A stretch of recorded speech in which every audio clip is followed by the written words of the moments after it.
present, please respond. Mr. Sturtevant? Here. Ms. Gray? Mr. Moore? Here. Mrs. Taylor? Mrs. Harris Muhammad? Dr. Jones? Mrs. Pinckney Epps? Here. Mrs. Larson? Here. Mr. Coleman? Here. You have the form, Mr. Chairman.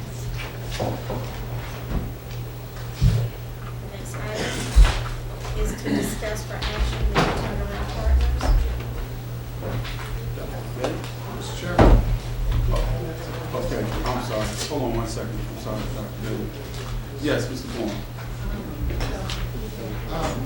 I just, before we get into the business, I would like us to take a moment, if it's your pleasure, the board's pleasure, a moment of silence to recognize the true leader of Virginia education who passed away today, Dr. Bill Bosher. He was superintendent of a couple local school divisions and then state superintendent, and throughout his life continued to be an advocate for reform and innovation in how we administer public education in Virginia. And so public education is hurting right now. It lost one of its great champions, and so I would just ask to reflect for a moment on Dr. Bosher's life and his work, and perhaps request that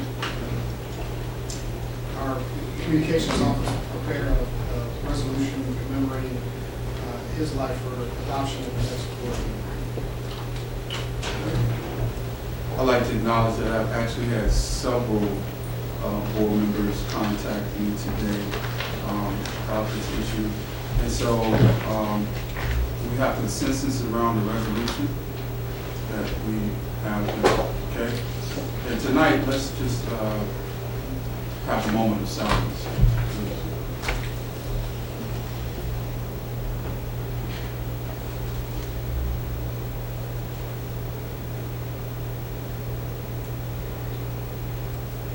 Thank you very much.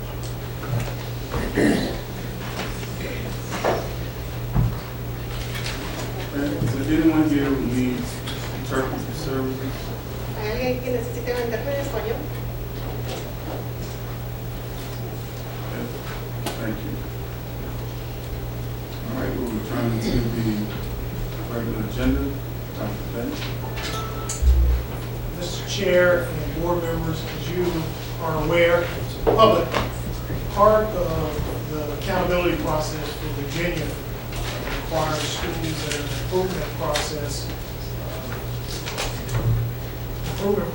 agreement with the federal government requires that schools have what they call a lead turnaround partner as part of the school improvement process. We have a couple new schools that have to select a lead turnaround partner, and we also have several schools that need to select a new lead turnaround partner to replace a former partner. Each of you all were sent documents over the holidays that hopefully help facilitate this process and go smoothly. The lead turnaround partners are here, along with the schools that have selected them. Ms. Darling, introduce partners that will be coming before you to share their product and their services. Again, this is required by the state and in agreement with the federal government. Additionally, there was a selection process that was done by the school and has representation from a variety of constituents that participated in the process. So these are the partners selected by school with central office providing guidelines to make sure we're in compliance. Scott? And first of all, I'll go ahead and introduce and ask you to stand as I announce your name. Pearson Educational. And Innovative Educational Programs. Catapult Learning. And Cambridge Educational. And each one of these groups will provide a presentation and they'll identify the schools that have selected them. And we'll begin with Pearson.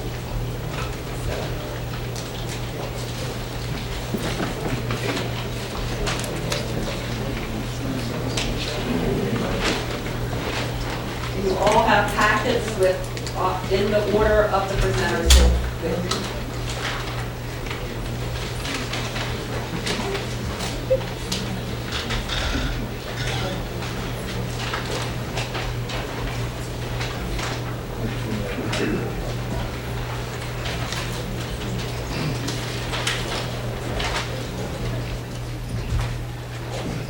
Good evening. My name is Mitch Mitchell, and I'm the Account General Manager for Pearson for Richmond City Public Schools. And basically, that means that everything that takes place with Richmond City Public Schools and Pearson, I'm held responsible for. We have a fantastic team that is working with us today, and I have opportunity to introduce each and every one of those that's working with Henderson Middle School. You do have this particular PowerPoint in front of you if you would like to look at that as we, or on the screen as well.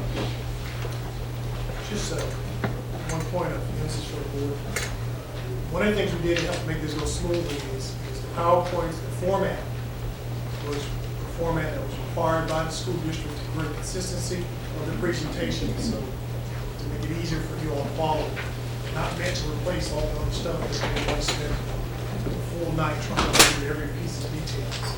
Thank you. Thank you, Dr. Betty. Quickly, I introduce the team. We have Rasheen Borum, who is the project manager for the state of Virginia. We have Dr. Amanda Patterson, who is not here tonight, but Dr. Patterson and I met very closely with Mr. Goodwin at Henderson and began the conversation and working together. We have Isola Porter, who is here. She's our parent engagement specialist. Rich Sinkapani, who is our delivery executive for Richmond City Public Schools. Dr. Diane Galavari is not here, but she's a service specialist. And of course, myself, Mitch Mitchell, the account general manager. Rich, I think we're going to start with you first to just run up and Rasheen. Great.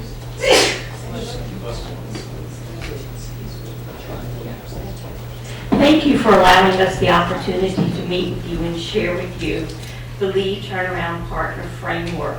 And what I want to do is to give you an overview of this, and then Rich is going to get specific in our meeting with Henderson Middle School and where we've taken it. So when you look at the Pearson Lead Turnaround Partner Framework, you'll notice the graphic. And as we look at this, where we begin is that this is the framework only, and it becomes a customized solution, school by school. So when we take this framework and the components that are involved in it, the first one that we look at is high performance leadership, management, and organization. And with that, we've met with the principal, sat down with the principal, and began the conversation so that we can begin to figure out what's working and what isn't working. What do we need to continue with and what do we need to change with? We know that this component is essential. And through this component, we create benchmarks and timelines that we're constantly assessing what's going on. The next integral part of the framework has to do with standards-aligned curriculum, instruction, and assessment. And through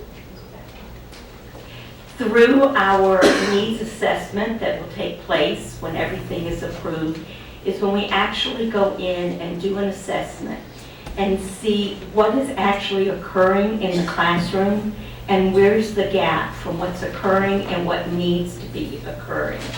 What we know many times is that there's a disconnect between the instruction and the rigor of the assessment. And so honing in on that component. We also know that what's important is a data-driven culture. And when we're talking about data-driven, we actually are meaning that that data is going to make our decisions. If we don't have the data to make the decision, then the decision is not going to be made. And we are constantly putting the work into practice, reflecting on the work, and making adjustments according to the data. The next part that we know is an essential part is strengthening the engagement at every single level. Student engagement, parent engagement, community engagement. Each one of those engagements are going to be the success for Henderson Middle School. And then the sustainability. We like to think that we work ourselves out of a job, that we're not here forever. And so, but we want to make sure that the culture has been sustained within that school so that when we walk away as a lead turnaround partner, the culture is embedded in Henderson, that this is the way that we do the work. As you look at the 5 components, you'll see the stars underneath it.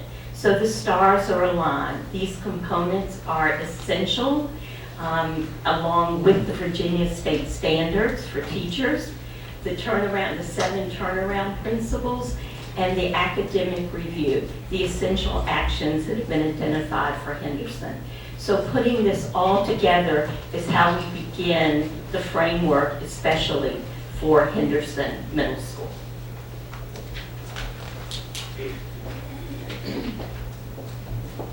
Hi, good evening. As Mitch mentioned, my name is Rich Sankoplamy. I'm the delivery executive for Richmond City Schools and Pearson. We're excited to be partnering with Henderson Middle School. And Harshina shared with you our framework for our lead turnaround partnership that we will have with Henderson Middle School. What I'd like to do is pick up on outcomes, because we really need to stress efficacy when we're working with the school, and we need to make sure that what we're doing is working.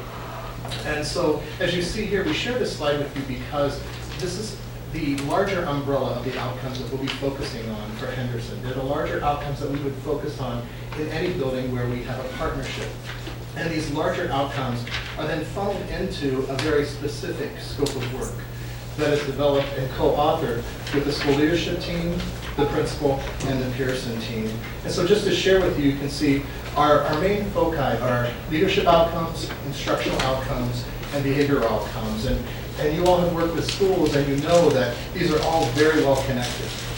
That in order to see changes in instruction, in order to see behavioral changes in the building, there needs to be that firm foundation with leadership in the building, the leadership team, working together in one accord with one shared vision. And so these are the broad umbrella pieces that we'll use as we put together a narrower scope of work.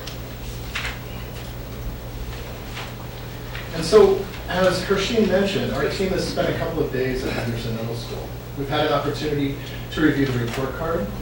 We've had an opportunity to talk with the principal, to talk with the leadership team, to observe classrooms, to observe students, and to observe teachers. And so what we've begun doing is creating a draft scope of work. And I say draft because one of the initial pieces that we'll put into place when we start this partnership is a needs assessment, a review, so that we go in and we focus on some very specific pieces around delivery of instruction, around classroom environment, around student engagement, and also observing students in the classroom to put together that very unique scope of work that is very Henderson specific and not a generic framework that is put into place at Henderson. And so I believe you all have a copy of our draft scope of work. And I know we're very limited on time and you've had an opportunity to look this over, but I would like to share with you just a couple of pieces. The draft scope of work was the document that we sent to Janice prior to the Thanksgiving holiday. Can you all see that?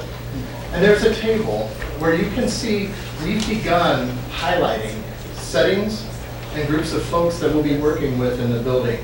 And so you can see we've already begun working on planning, that initial planning conference, where we're thinking about targets. We're thinking about outcomes that are specific to Henderson.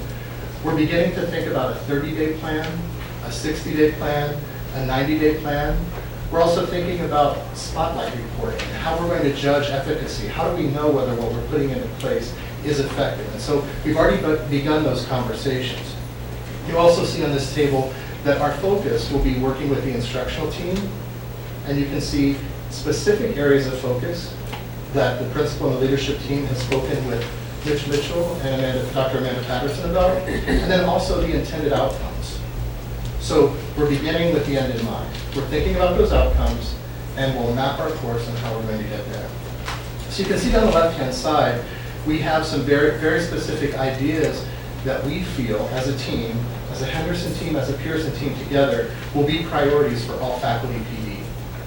You see the idea of the workshop model, strong rituals and routines in the classroom, lesson planning and student engagement, rigor in lessons. And you see the intended outcomes that are a part of those foci. You see that we're going to have a strong emphasis in the areas of literacy, mathematics, and science. And these have been all outlined as a result of conversations regarding current student achievement, the needs as seen by the leadership team, and also the needs as seen by Pearson so far. And then you see the very last piece is family and community engagement. And we do have a family and community engagement coordinator who will work with the school very directly on how best to engage the community, how best to engage parents in the educational process.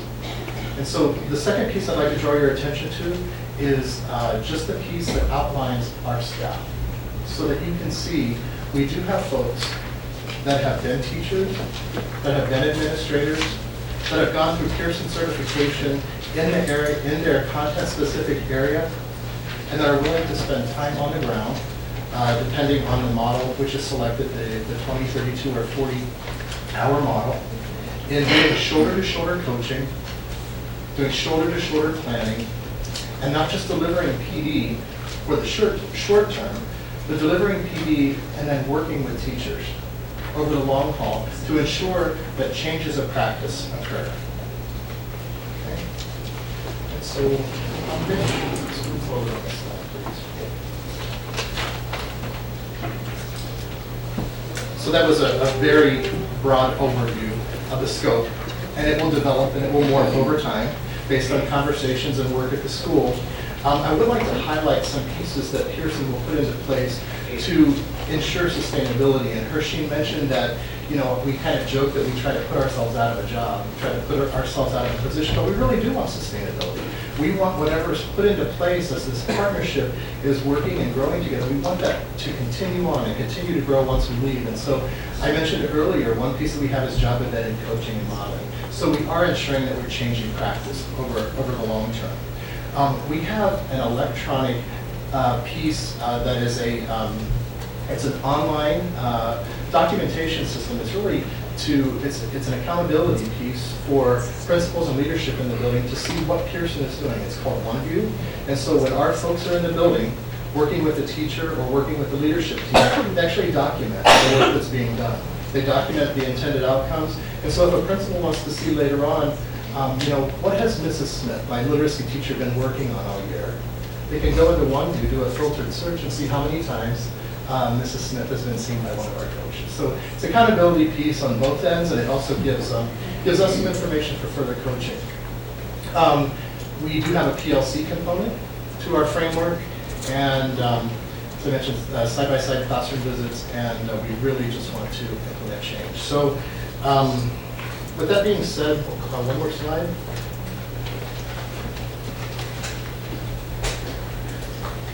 These are just some areas where I see Pearson is really making a difference at Henderson. I've mentioned a lot of these, you know, the tight linkages between leadership, classroom, and counseling, making sure that if we have a school-wide focus or a building-wide focus, that administration and the leadership team is actually looking for those pieces as they're doing classroom observations and helping leadership prioritize in that regard. The job-embedded professional learning with the online support, these are all pieces that I feel will be really successful, and our team feels will be really successful, and we really just thank you, and we look forward to working with Henderson Middle School. You might have questions after each provider. Okay. Ms. Mohammed? Okay, Ms. Gray? I just have a quick question. What does the PLC component look like at the middle school level? Okay, well, what we would need to do is we would need to go in and assess and see what PLC structure currently exists. And so we do have a component where we do teacher facilitator training. You know, it's really important that teachers are leading this process and that it's an inquiry-based process. So it's more of an action research type setting, so that teachers are talking about instructional strategies and instructional-based work that's going on in the classroom based on the school-wide focus, or based on the priorities of the leadership team, going out, trying those strategies over a period of time, and then coming back together and talking about how effective they were or how effective they were not at that time. But it really starts with examining what currently exists, facilitator training, and then working them through some sort of an inquiry-based process so that they are doing that action research. You're welcome. Thanks for the question. Okay, Ms. Mohammed? Thank you for the presentation. How many days are you all at Henderson Middle School? According to the state guideline, there is a 20-hour model, a 32-hour model, or a 40-hour model. And it's my understanding that Henderson has requested a 40-hour model, which translates to 40 total service hours at Henderson per week. So it doesn't translate into, we will have a math specialist, a literacy specialist, a leadership specialist, and a community specialist. They're all 5 days of the week. It would be a total of that time, and that's a minimum. A total of 40 service hours? Yes, minimum, yes. You're welcome. Mr. Sterling. We receive ongoing updates on progress and how Henderson is doing with not just Pearson, but all the turnaround partners. Yes, we're supposed to, as part of the MOU process with a number of our schools. Process, if I remember correctly, Janet?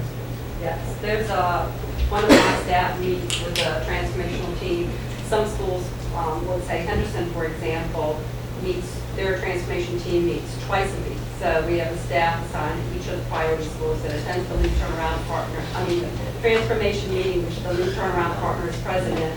And we also are there to observe and monitor classrooms and the lead turnaround partner on those days for site visits, and that's at minimum. There's a quarterly data analysis report that the state requires that's very complex, so the board will be receiving those reports on each of the priority schools as well.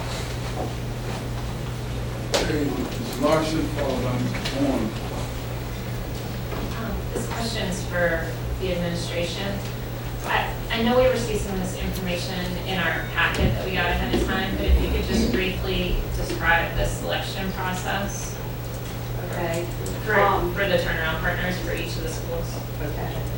So once we were notified on the September 30th that DeepL would no longer be providing lead turnaround partner services in Virginia, on October 2nd, we sent an email to all of the lead turnaround partners that are listed on the VDOE contract of award, because VDOE actually went out and did our RFP for lead turnaround partners and brought in 8 groups. One is a full management group. We weren't looking for a full management takeover of the school, so we looked at the other 7.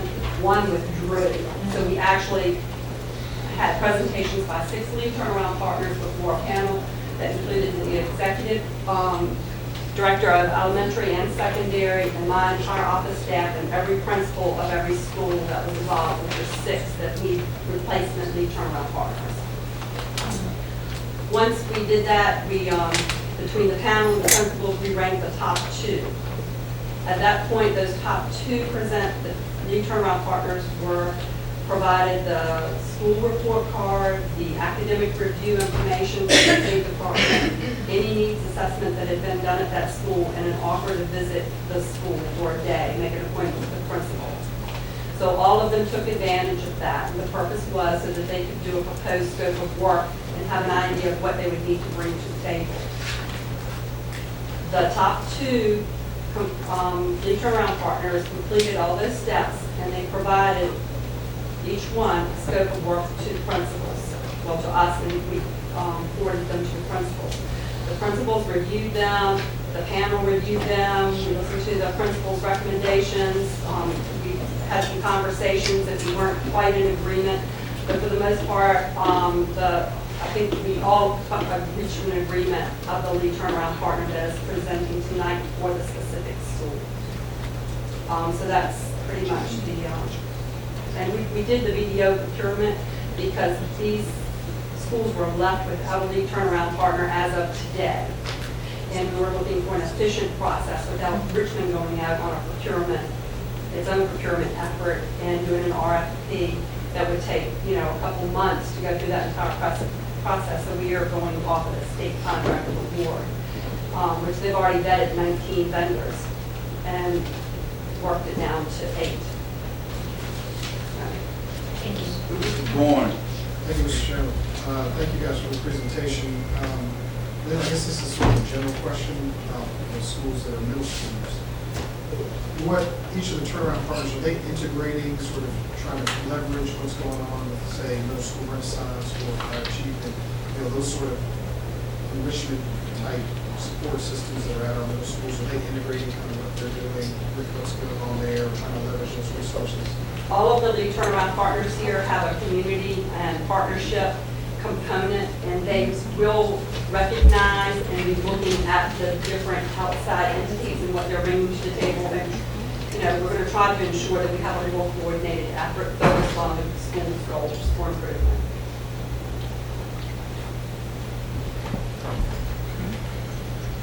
Steps. That kind of adds to the question that I was, are you all already at Henderson? We are not, no. You are not at Henderson. So you had this 2-day visit. Yes. Can you talk about in that 2 days, what you were able to kind of assess? Where do you think your organization could bring us the biggest benefit over at Henderson? And I'm going to turn that over to Mitch. I was not at either one of those visits, but Mitch Mitchell was. Thank you very much. Yes, I did attend 2 days there with Mr. Goodman. And basically, we looked very heavily at literacy was one of the areas. We looked also very heavily at mathematics. And we also looked at leadership development, were the 3 areas in which we were concentrating most of our efforts, along with the parent community engagement.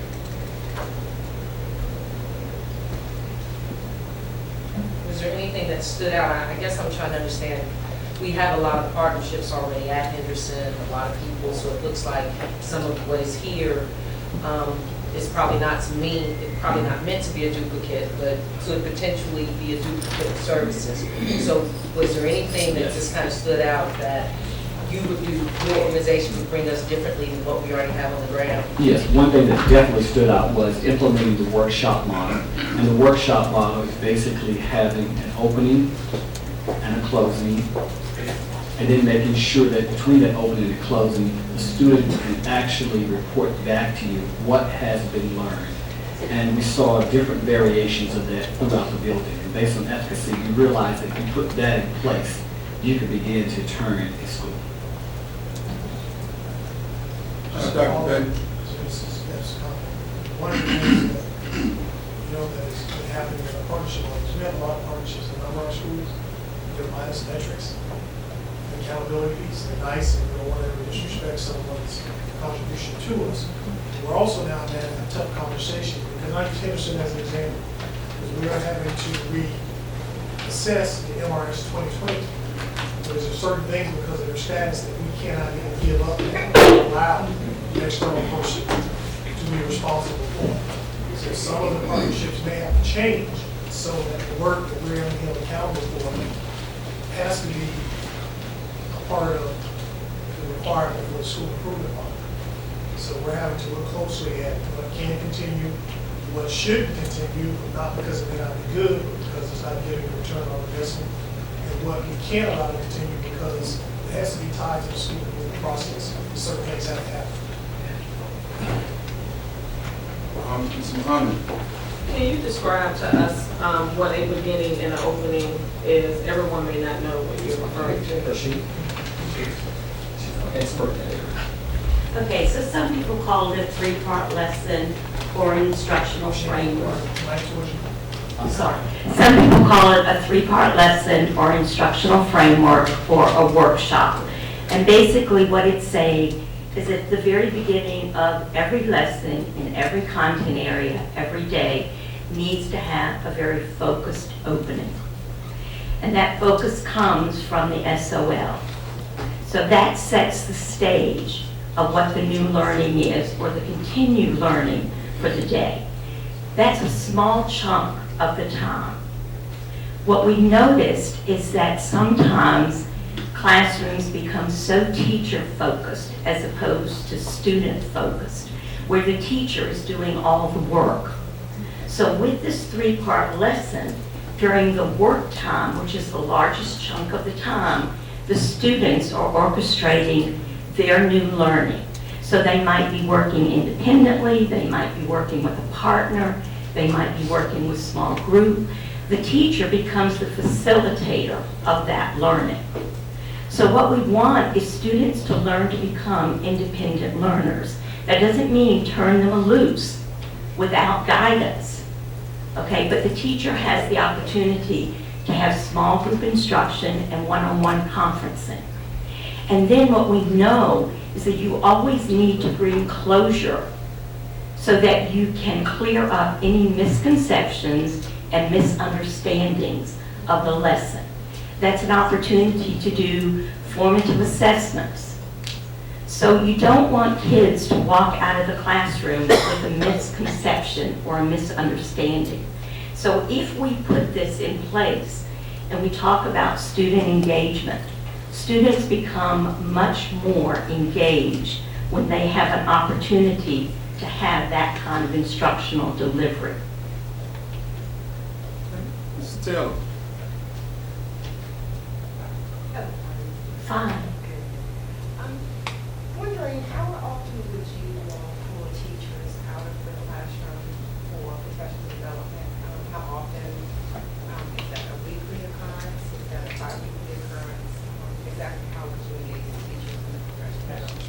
So there's a variety of ways of doing it because we know that teachers need to be in the classroom instructing students.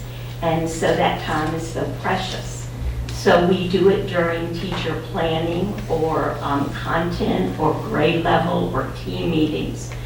We also do it if the principal has an opportunity for faculty meetings or anything like that. The other thing is that we believe in embedded coaching. So a lot of professional development is done right there in the classroom, side by side with the teacher. So we might co-plan a lesson, we might model a lesson, we might co-teach a lesson. So we're not just going in doing observations and doing feedback. So one thing that we do pride ourselves on is that we believe in getting in there. It's not a top-down type of support system. Okay, so we're building the teacher's capacity right there in the classroom. And follow up, would you all be working alongside our staff with professional development, or would you all do this solely through your organization?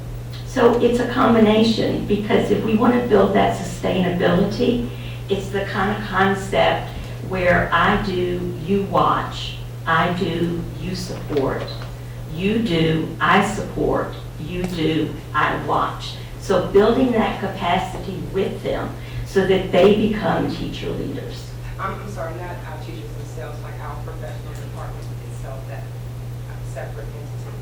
Oh, absolutely. Everything we need to do needs to be in the partnership of the district, so that teachers don't feel like they're living in three different worlds, the state SOL world, the Richmond school world, and the Pearson world. So pulling it all together to making sure that we're all on the same page with the same vision and the same agenda. Mr. Bourne? Thank you, Mr. Chairman. I just have one more question. What does the parental engagement piece of this look like? Because we can only do so much during the school day, and we got to get the parents engaged. Thank you. Well, that's my job. So based on the assessment at the beginning of the year, once we get into Henderson, based on the assessment and my conversation with the administrator and the administrative team, then we will determine what the needs are. Is it the schools having workshops and parents are not attending? If that's the case, then we need to come up with strategies to get the parents in the building. In addition to that, it will depend on what the assessment dictates. If I need to go out and get community volunteers to come in and help, if there are community volunteers in the building, there again, I will partner with them and make sure that they are a part of the academic success of each of the students that are in the building. So it just be, I customize my work. They write it down on paper, and then when I get in the building, talk with the principals, look at the assessment, then I put together what we're going to do to ensure that each child is successful and parents are involved.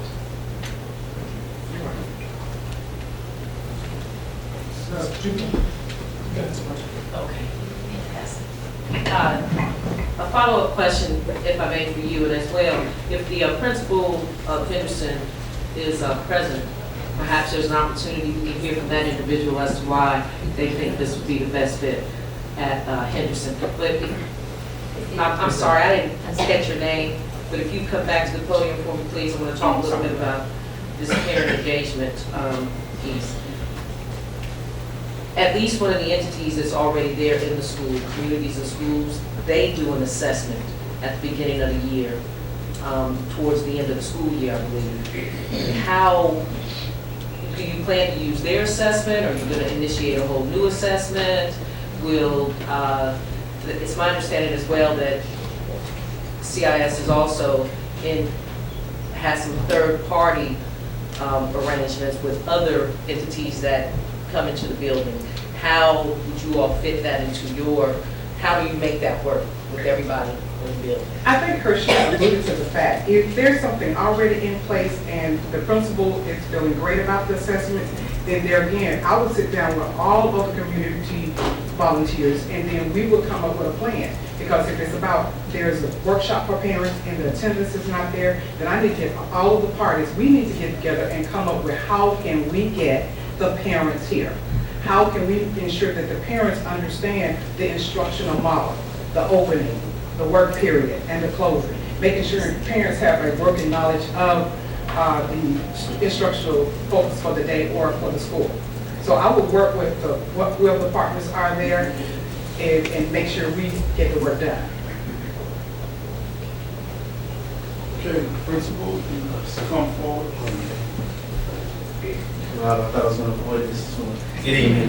One of the things, and to answer your question, one of the main reasons I chose Pearson as my choice for the turnaround partner is the fact that they're not coming in, throwing out everything, trying to start from scratch. We're looking at what we're doing effectively, and then implementing those. So that as you look at the draft proposal, there is a piece in there where they're looking at communities and schools and utilizing them as a strength, not as say, hey, we're going to do something different, but seeing what they bring to the table and trying to add to that and supplement that versus trying to start from scratch.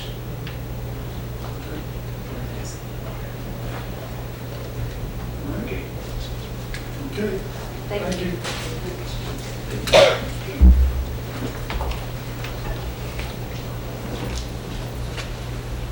Okay, and now we'll call it innovative educational programs. Good evening, everyone.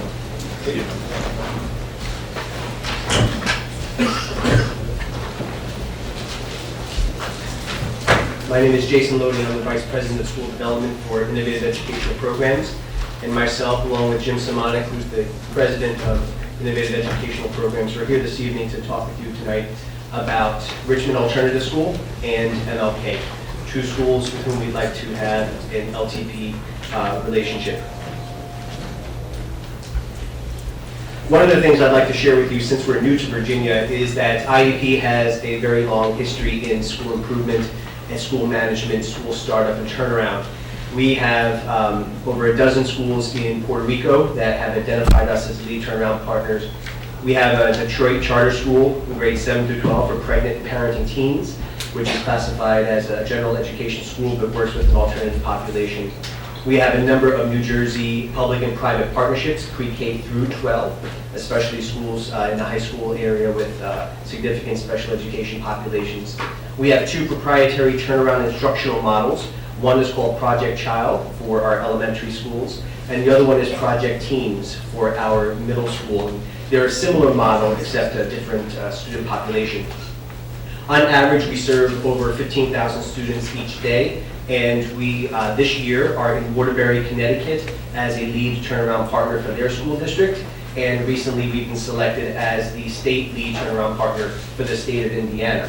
So a variety of our schools and populations span pre-K through grade 12, traditional and alternative education, and we are exclusively in urban areas around the country and Puerto Rico. Just some highlights to our successes. We had operation of the charter school inside the Wayne County Juvenile Detention Facility in Detroit, and prior to IEP's partnership with Wayne County, the school was under a state takeover. Through the Department of Justice, we were identified as a school operator, and within a few short years, the Department of Justice called our school a model for the nation. And in the folder that you receive, you'll see some collateral material that shows the press that we received inside the juvenile detention facility. Our research-based child and teams model for grades K through 8 has identified opportunities for school improvement. In particular, one school in New Britain, Connecticut, which is a K-5 school not too far from Waterbury. It was the lowest performing school in the district and then the state. And then we brought in Project Child, and it is now, for I believe the 4th year in a row, the highest performing school in the district and close to the top in the state. That information is also in your folder. We identify for our grades 9 through 12 schools small learning communities, career-focused, and theme schools. We have a health and public policy school in New Jersey, where the students are, in addition to receiving traditional high school instruction, partnering with a local university hospital to receive hands-on healthcare and career readiness preparation. We also have alternative populations in our schools, and we utilize a lot of credit recovery options for students who are less than successful in their traditional instructional models. All of our school partnership draws from local and national IEP leadership experience. All of our leaders are former principals. I myself was a turnaround principal in DC. Superintendents. We have a number of professionals who work nationally but focus on all of our programs specific to the needs of the schools. Strong emphasis on blended learning in all of our schools. Technology is an important piece to it, and you'll see in a few moments how we utilize technology in project teams and how we would propose using technology at both MLK and Richmond Alternative School. We have a K-12 track record of sustainable results. We don't come in and spend a long time in our schools. As Pearson mentioned, I think all turnaround partners will mention, our goal is capacity building. We don't want to be, unfortunately, we love Richmond, but we don't want to be long-term partners, right? We want to help move the numbers and identify ways to establish sustained results so that we can move on and help other schools that might fall into the need for our services. For our Richmond LTP approach, for Richmond Alternative School, as well as for our K-8 schools for MLK, at the middle school level, we identify math and ELA coaches for both schools, a culture and climate coach for both schools, and for Richmond Alternative School, an emphasis on what we call the 5 C's: clarity, consistency, consequences, celebration, and courage. When it comes to those 5 C's, the most important for us is the clarity. There has to be clear expectations set and understood by both the child and the student, as well as the teachers. We hold student and teacher and parent accountability very high at our high schools and all of the schools where we work. And we identify these 5 C's as an opportunity for us to reset the school culture at RAS. We have visited both schools, and we felt that at Richmond Alternative there's great potential. There's a lot of opportunity to do some amazing work there, but we feel that greater clarity and consistency needs to be put in place so that we can have appropriate consequences, make the celebrations happen when they are ready to happen, and really have the courage to drive it. And there are a number of strategies that go into developing the 5 C's as the pillars for the school that help press that reset button and really set a foundation for a strong and successful future for RAS. Parent engagement is critical for all of this to happen in all schools. So we will utilize in both schools a home visitation protocol that has been formalized by the Flamboyant Foundation in Washington, D.C. It has been piloted in DCPS in Washington, D.C. with great success. And it partners teachers and social work professionals from the school to do structured, protocol-driven home visits. Instead of sometimes waiting for the parent to come to you, you have to go to the parent. It shows the great buy-in, and if it's done well with targeted purpose, then it's going to have a lasting result. And sometimes parents are tired of you visiting, so they'll end up coming back to you. So it works both ways. For MLK, we will do the same thing, especially for those students whose family members are less than active in the life of their child at school. For a turnaround in all of our schools, we focus on the 4 Ps, and it's not just a cliche: processes, professional development, performance, and people. For processes, like all turnaround partners, we need to do a needs assessment, but it's not going to take a lot of time. We have a lot of data that's readily available to us, data that help drive our initial thoughts about what the scope of work would look like for each of the schools. We want to focus on time and attendance for both student and staff.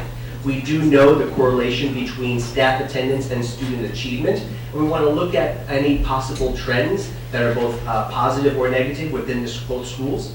Culture and climate, from both qualitative as well as quantitative experience, not only student referrals, but what does the school look like and sound like and even smell like? Use all of those senses that help build an understanding of what type of learning community is set up as soon as you walk through those front doors. Family and community engagement, what exists, what partners exist, what are we doing, what has been working, what has not been working, what are the results that have been yielded by all of the outreach efforts from all of the outside partners. And I think unfortunately we use the word outside partners as if they're separate and apart from. Our approach to family and community engagement is that they have to be part of the school community. They're not outside partners. They may be outside vendors or working outside the school facility, but they're just as important as the instructional staff, because if you don't have that family and community engagement, it's part of the foundation upon which the instruction is going to take root. Student achievement data, critical of course, but we're looking at it over a 5-year period as well. We want to identify trends, not just that 1-year snapshot that the report card might print out. We want to look at where have the ups and downs been. Teacher quality and data-driven instruction. We want to look at all of these pieces to see how well those pieces exist in both of those schools, because we don't want to go in and press the reset button on everything. We want to go in and instead of a hatchet, use a scalpel to really be diagnostic in our approach, because we don't want to upset any of the positive movements that have been going on. We don't want to discount any of the successes that any of these schools that are going to be working with LTPs have been making to this day. We want to supplement some of that support so that the growth can continue. For professional development, all of our professional development is delivered both at Elbow as well as technologically.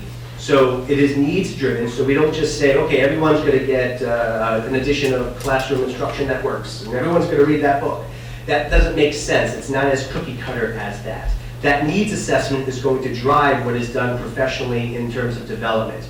It's going to be needs driven, and it's going to be delivered at Elbow by those math, those ELA coaches, culture and climate coach. I understand that both schools have requested the 40-hour partnership, but I can tell you that IEP's presence in those schools will exceed 60 to 80 hours each week, even though we're going to be held to that 40-hour mark.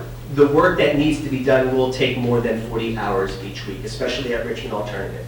So we have committed ourselves to providing the on-the-ground FTE support to make that work happen. We want to support the principal in all of his work, and at MLK, great things are happening, and we want to support his work as a school leader to continue to make those things happen. It's going to take more than 40 hours. We know that, we've identified that, but in order to get the job done, we're committing to exceeding that.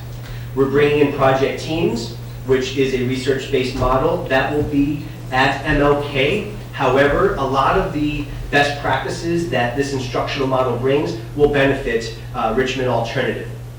The subject area coaches, culture and climate coach, as well as a network of consultants to support all of the embedded staff. There's a whole behind-the-scenes network, so if a need pops up and it might fall outside the initial SOW, that doesn't mean we're not going to address that need. If it's going to ultimately yield the successes and the outcomes that we've set forth in the SOW, we have to do what's going to be done to make it work. And so that's what we are committing ourselves to do.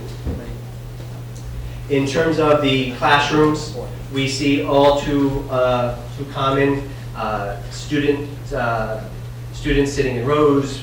We, in project teams, create a transformative classroom. This is documented with decades of results in K-5 as well as the middle school areas, and what it does is it creates classroom learning centers. And so centered instruction is not new, but the way that project teams does it is a little twist to the traditional centers-based instruction. The teachers become subject experts. So the teachers are clustered in groups. It allows the teachers to focus on a smaller content area and dive deeper into the content. We look at the school schedule. We try to establish collaboration and vertical and horizontal planning. The teachers also loop with the students. So you have multiple years of interactions with the teachers and the students. So at the beginning of the year, there's not the same get-to-know-you phase that is normally held to be a good chunk of that first part of the year. The teachers, having worked with those students the year before, allows that get-to-know-you phase to really be shortened, and you can jump faster into instruction. And the school creates professional learning communities driven by that needs assessment, but led at first by the content coaches and then passed off to the teachers so they own that process of professional learning. As far as what we would see at MLK, and we would see teacher clusters, we would see that multiple years with the students, as I mentioned, the looping, collaboration across grades and subjects, and the classrooms would look like this. You would have one classroom with 4 stations in the classroom. One station would be a technology station utilizing the existing school's technology. Another station would be an independent working station for those students. The third station would be a collaboration station. And then the fourth, and what we consider the most important station, as you see in this picture, is the teacher station. It allows small group, individualized instruction that is based on the needs of the students around that table. And throughout the entire period, the students would cycle through. The students are not left on their own at those other 3 stations. The teachers who implement project teams have access to what we call task cards, which are aligned to the Virginia SOLs, and they're kept in the cloud. And so the teachers are able to pull, based on the lessons that they're working on, individual task cards that the students, when they get to their workstation, are driven by the expectations on those task cards. So this just doesn't happen all of a sudden and organically. There's a lot of training and there's a lot of preparation and planning that goes into not only supporting the teachers in the transition towards this instructional model, but also supporting the administration and understanding that in order for this to work, we have to have full buy-in. At that teacher station where the magic really happens, the other 3 stations are going at the same time. The students are taking ownership of their learning. They're turning into facilitators. They're guiding the exploration process. But at the teacher station, it gives the teacher the opportunity, based on the data, to reteach, to collect data, to intervene. It's an opportunity for inclusion, to sit side by side, to co-teach, enrichment, assessment, all those great things that should be happening in all of our classrooms anyway. And I guarantee you some of the poorest performing teachers in the country would all raise their hands every time you asked if they did those things. But when you have it in such a concentrated way, you're able to target how effectively they're reteaching. How effectively are you collecting data? What are you collecting? If it's a whole group instruction, it's really difficult to really pull those fine points so everybody thinks they're an expert at what they're doing. In reality, they're not. This allows us, the coaches, to come in, to sit side by side with those teachers and to observe and to provide immediate feedback and support for the teachers in their professional growth. Infusion of technology, as I mentioned, we integrate it into the instruction, and it has to be purposeful. The students are not going on and finding their own activities. It is something that's driven by those task cards, so it's aligned to the SOLs, and the students are guided in their process. And it's frequent and equitable. It's not the one computer in the corner that the students get a chance to use every 3rd quarter. It is part of the daily practice of instruction. Time and learning is increased. What we see with this instructional model, transitions are minimized, so the process of teaching and learning is expanded. The wasted time is decreased because the teachers are using it in a much more targeted way. Student empowerment. This goes for both Richmond Alternative as well as MLK. We want the locus of control to be shifted to the student. We want the self-esteem, respect, and camaraderie to really grow, and it doesn't happen on its own. It happens very intentionally, and it goes back to those 5 C's. We develop student leadership roles, and we really hold them accountable to those roles. And we, in everything that we do, make sure that special needs students are included in all of what we do.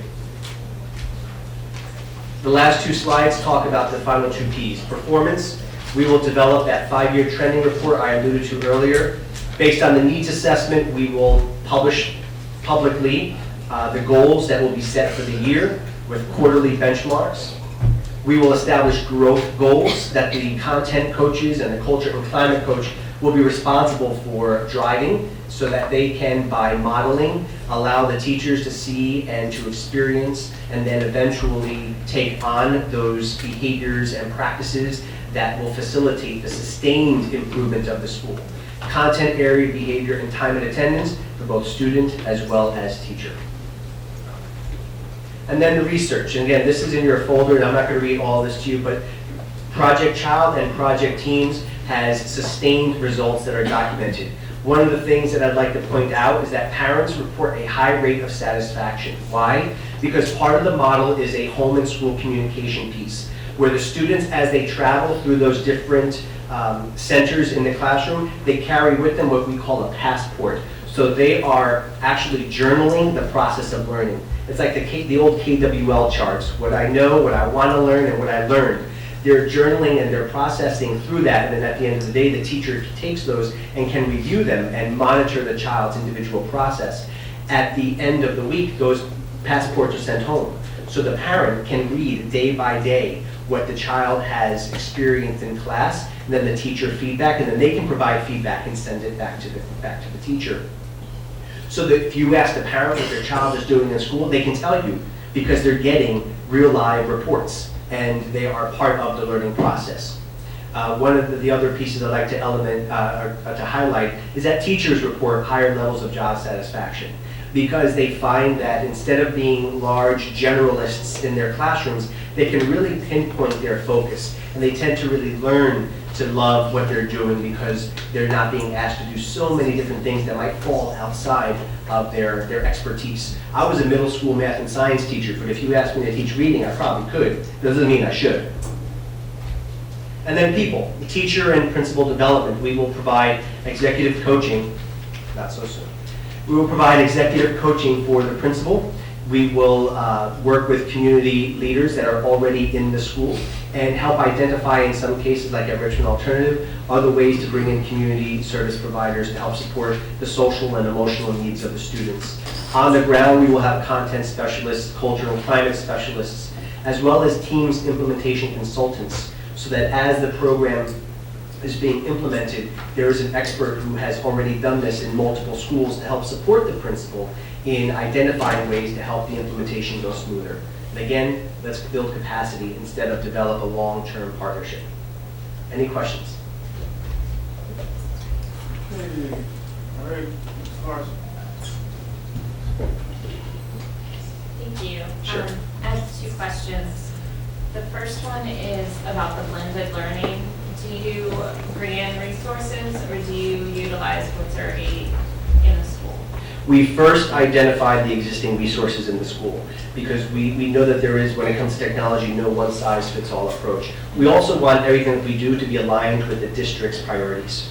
So part of it is identifying what is in place, how it's being utilized, because what we have found going into schools with beautiful technology centers is that it's so underutilized that sometimes it makes sense to take a centralized computer lab and decentralize it so that they're in the classrooms, so that the students have access to it. Even if it's just a few computers in the classroom, it's better than a whole classroom full of computers not being used.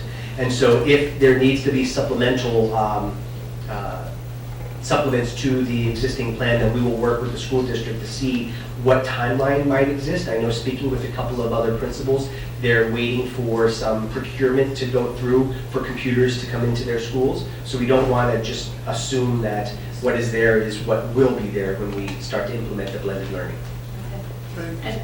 Okay, my second question is, I believe you have something up there about staff that might not be qualified or struggling to meet the threshold of where we want them to be. And maybe this is a question for administration more so. What is the role of the lead turnaround partner if there is, you know, a teacher that's not where we want them to be? You know, is there coaching? Are there recommendations for dismissal? What's the expectation? the lead turnaround partners play a evaluative role in this. However, if there is a principal that has identified support needs for a teacher, they can utilize the instructional coaches that are provided in order to provide some support for that teacher. Okay, Ms. Taylor, followed by Ms. Ray. Hi. I'm trying to recall, so forgive me if I speak correctly, but you all have had a chance to assess both MLK and the alternative school? Yes, ma'am. Okay. And looking at the number of students and staff, how many people would you say you would need to bring in both on-site and off-site? Good question. And that's actually a question that we're still talking about internally, because what we have identified as a potential staffing plan for the scope of work still has to clear the hurdles of review with Ms. Garland's office and then the state. So what I talk to now and what is going on ABC 8 right now might not end up being materialized because of adjustments to the scope of work. But I'll tell you right now, if I'm speaking out of turn by answering this question, I don't know. But what we would do is we would have the equivalent of 80 hours of support at both schools, with one 40-hour person being a culture and climate, but that title might change, and that person's responsibility might change after the needs assessment. That climate and culture might shift to a content area or a family engagement area if that needs assessment really highlights. Again, we don't want to go in assuming that what our visit yielded is what is going to be materialized as part of our partnership, but it's our best guess right now based on conversations with school leadership and the visit.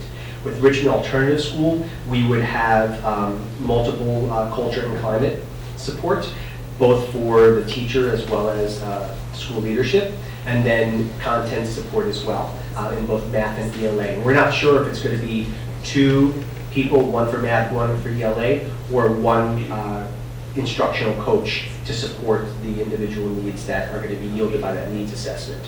But beyond that, we are also committing ourselves to supervision and oversight of this project by our corporate staff, and particularly me, because I'm not too far away.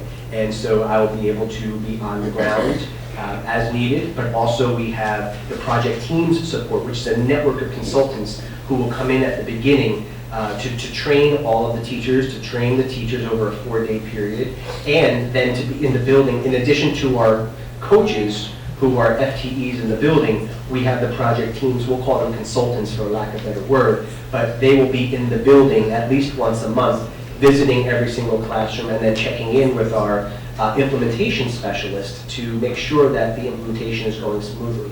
We're not going to back off of any of the supports that are necessary.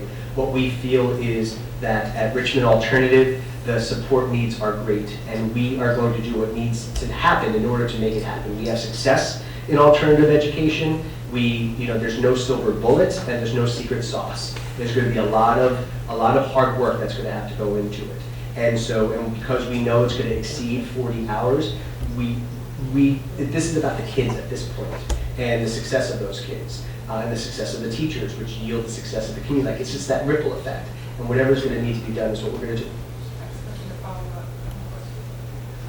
We spoke about a 5-year assessment as far as the academic test scores are concerned. Yes.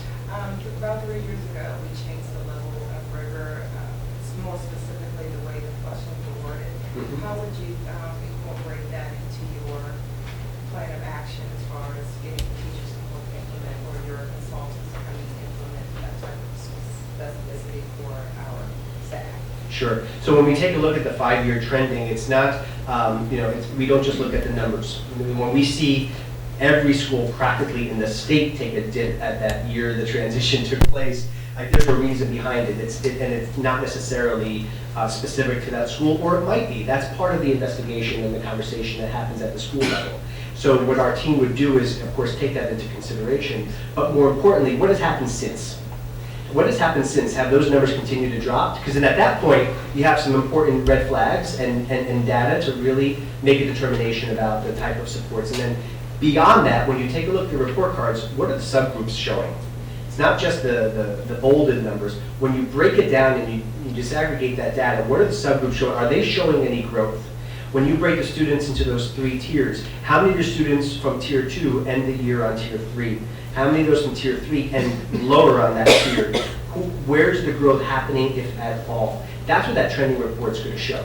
Honestly, you know, we're all going to see those dips, and we have seen those dips, and I'm sure there have been many meetings about those dips. But when you look at what has happened since, that's where your golden nuggets are going to be about the type of instructional support you're going to be able to provide.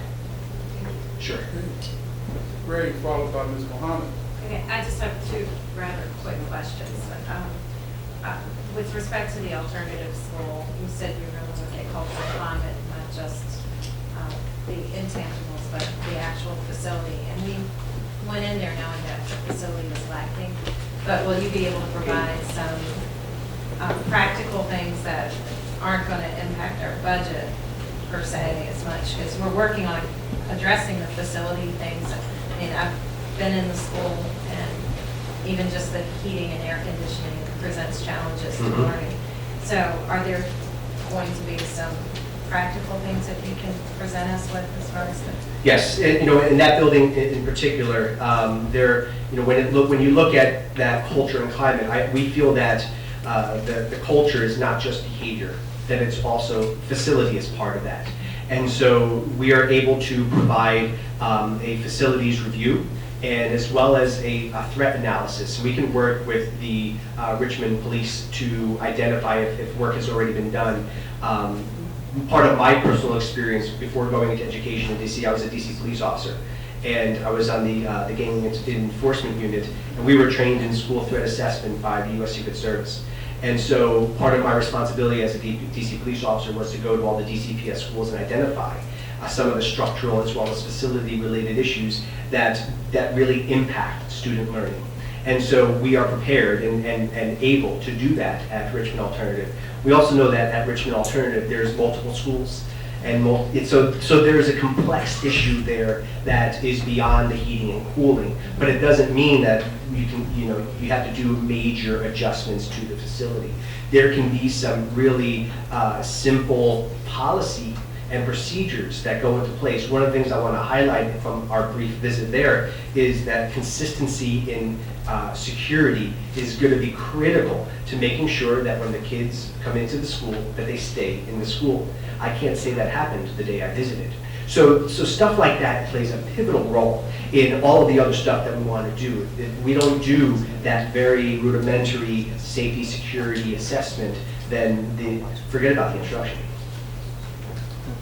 And then, second question, you mentioned the looping of students, which I think is great when it's going well, but I see the downside is, if you're in math and you have a bad 6th grade math experience because you don't connect with that teacher, but you get to the 7th grade and get a really awesome math teacher, you may be able to catch up. But if you're looping with a challenging relationship, educationally wise, how do you overcome that?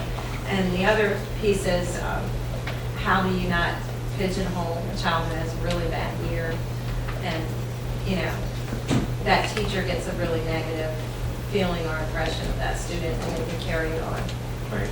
I believe that both of those dynamics are possible in a general instructional setting. But what I have seen to be a way to counter that possibility is that teacher stationing, because it's not there's no opportunity for that teacher.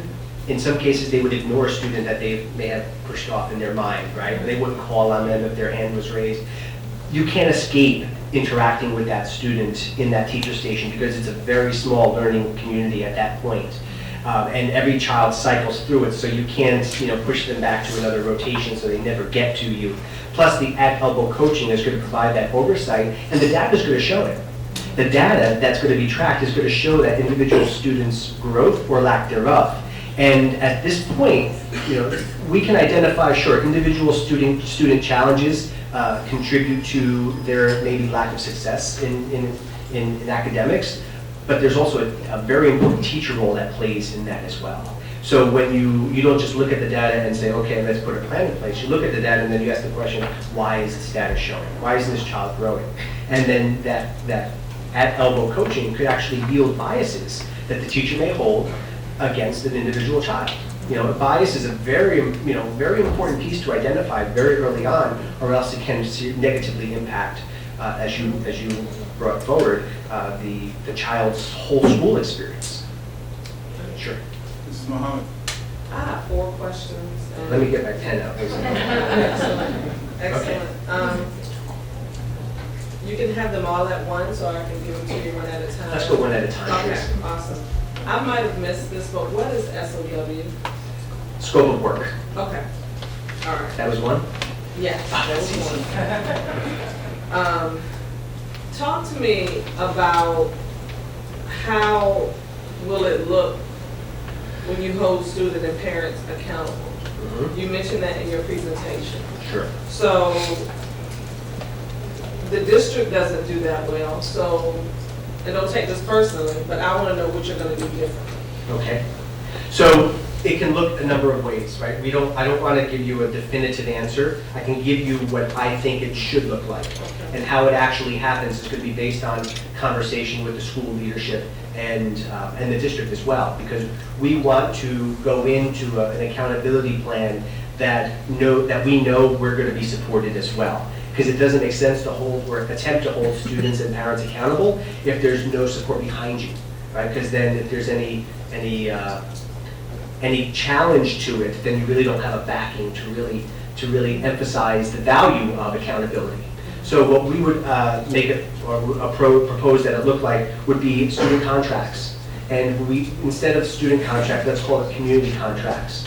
What a student is responsible for, what are the expectations of a student? What is the school's expectation that the parents and the child can hold the school accountable for? What are the parents' expectations? And it's something that has to be done at the beginning of the year, and it really is that proverbial reset button. I found success when I had to do this as a principal. There's a lot of pushback because, especially if you're in a school that hasn't had that happen before, it's a totally foreign thing, and you really can't sugarcoat it because it really is a serious piece to assuring the potential school's success, right? So I think contracts are important, and then having the community who are the stakeholders and are being held and holding accountability to be part of the creation of that contract. What are logical consequences for when these expectations aren't met? What are the success? What are the celebrations that will be called into play when those expectations are met? And they can be tied to family engagement, expectations of maybe participation hours or presence in school and community events. They can be tied to student attendance, both on the individual and school-wide level. They can be tied to interactions between student and teacher. And so when you put that all on paper and it becomes visible and is part of your like those 5 C's, like your pillars, it eventually becomes part of the school. And what you will hear, and what I have heard in my experience, is you will hear the language in the students changing. Because if they see it around them and they hear it and the accountability is equitable, then they will start to take ownership of it. And the culture starts to change because it becomes more fair. And any type of accountability seems less arbitrary. Because if they see it equitably administered, then yeah, they're going to be upset. But they know that in another situation, the response would be similar. So this is subscript A to that question. Okay. How are you going to articulate that? Because when you mention community input, you have to understand where MLK resides. Okay. So there's already a struggle and a lack of positive relationship.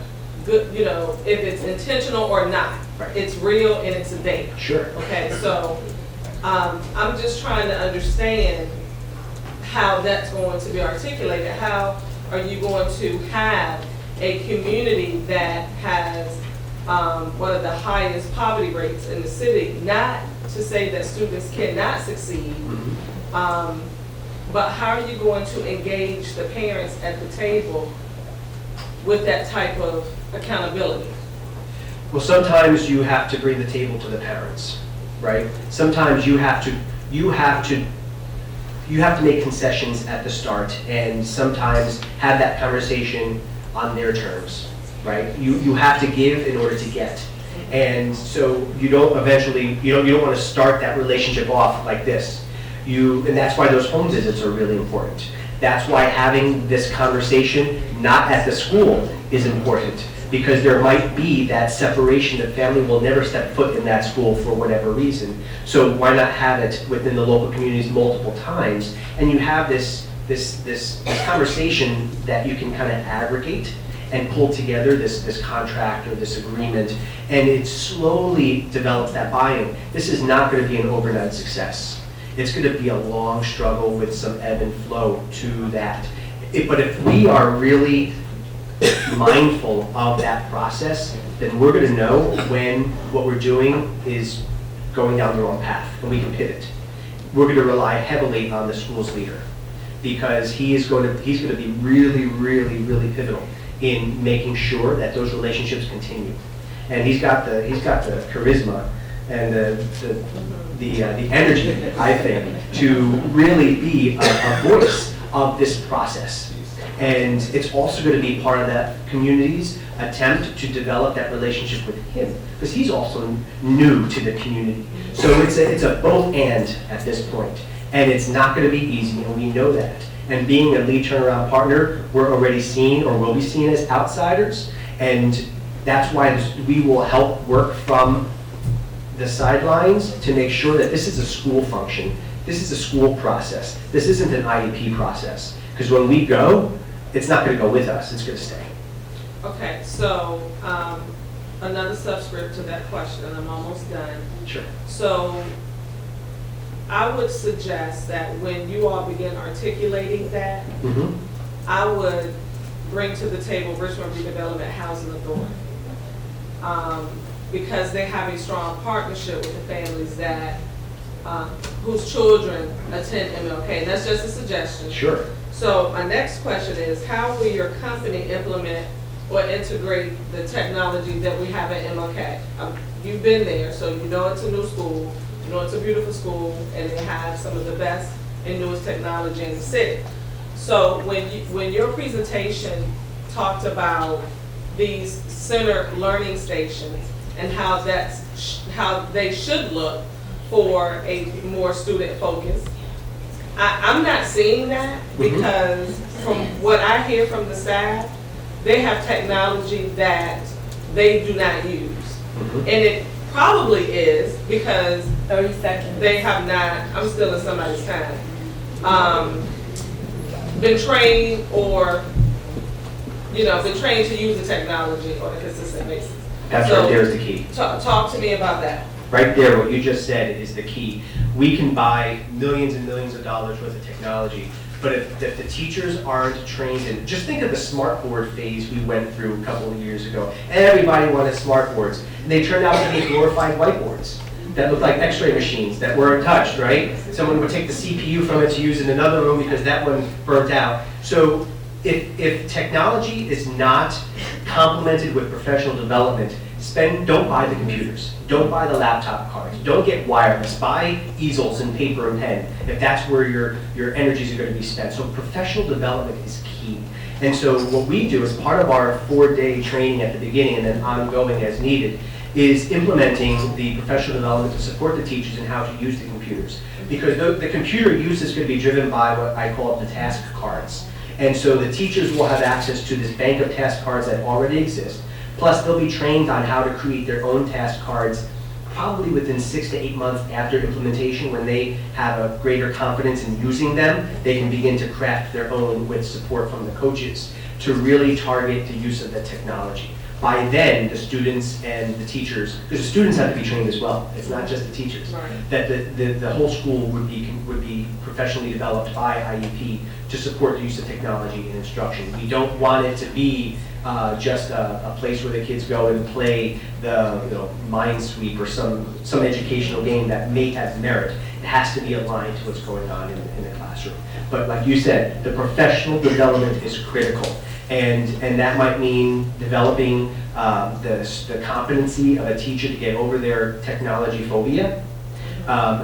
Because a lot of the use of technology turns the ownership of instruction over to the student. Because you can't be the one to deliver that technology. So you have to give it to the student for them to explore. That's hard for some teachers. And if you don't have the professional development, those computers aren't being touched. I don't know how to use them. I don't even know how to turn them on. You hear things like this, and it's the 21st century. But again, it goes back to making sure that those instructional coaches from IEP that are in the school will be holding those teachers accountable. Because that technology is a station. It's not an option. It is a station. And that's, again, it goes back to the accountability also. Okay, thank you. Sure. Steps. Yes, sir, I'm looking at your brochure, and on the back page, it talks about the Plato Learning Systems. They're currently using, as I understand it, Ingenuity software. Will they have to switch out to this system, or? No, when that brochure was created, that was the learning platform that was used in the schools at the time. We have since grown beyond the production of that pamphlet. So, for example, our school in Detroit uses Apex. Other schools might use other proprietary non-IEP models. We fit within what is already in place. So one of the things that I think is important to know that when IEP leaves and moves on after great successes in our schools, you're not going to be held with the need to continue a software use or a subscription to something that was pivotal in the success of the school. We use the existing infrastructure. Okay, and very quickly, the alternative school is meant as more of a transition, that children, some of our most difficult children are sent into this environment for that change to happen, and it could happen as quickly as 9 weeks for them. Does that give you enough opportunity to work with that child such that to make sure that they're prepared to go back into a more traditional environment? Absolutely, because I think that once you tighten the structure around the individual student who might be temporarily placed in an alternative setting, what you find is without a lot of wiggle room, there really is a lot of learning that can happen. And part of the learning is non-instructional. Part of the learning is about being held accountable for expectations. Part of it is interpersonal relationships. There are some social and emotional pieces that are really important to that child's preparedness to return back to his or her school, because the part of their presence at Richmond Alternative is not academic. So we have to support that big piece in addition to the academic, because if we don't, they're going to be back, and that's not the purpose of the school. Okay, all right. Is the principal here from MLK? Yes, Yes. principal's here. Can you share with us why you chose IEP? I mean, it sounds like we're giving you an individual educational plan. That's right. We get that all the time.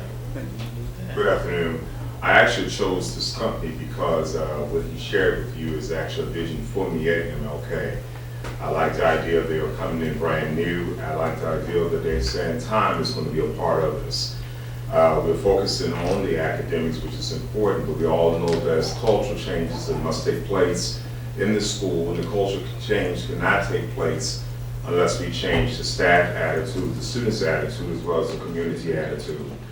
I also chose them because of the technology. I do think that we have a wealth of technology there, and it can be enhanced. And I think the company there will bring an enhancement that's going to move the school forward. I'm actually excited because when I met with them, it was almost like we had known each other for a long time, but they had been in my head with a dream, and this is a part of it, so that's why they were chosen. Thank you, Mr. Hopkins. All right, thank you very much. We're going to take a 3-minute recess and reconvene at 7:30. That's 2 minutes. Well, 2 minutes. I was just, say it.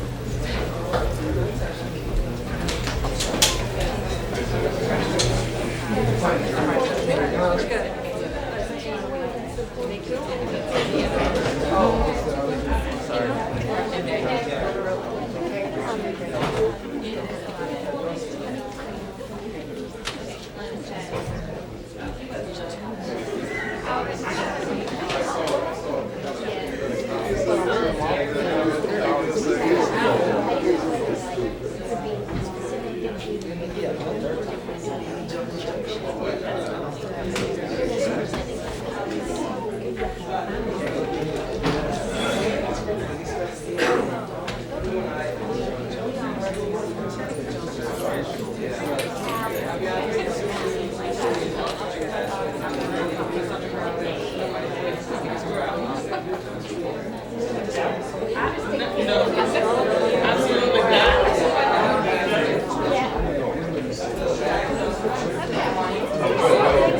briefly?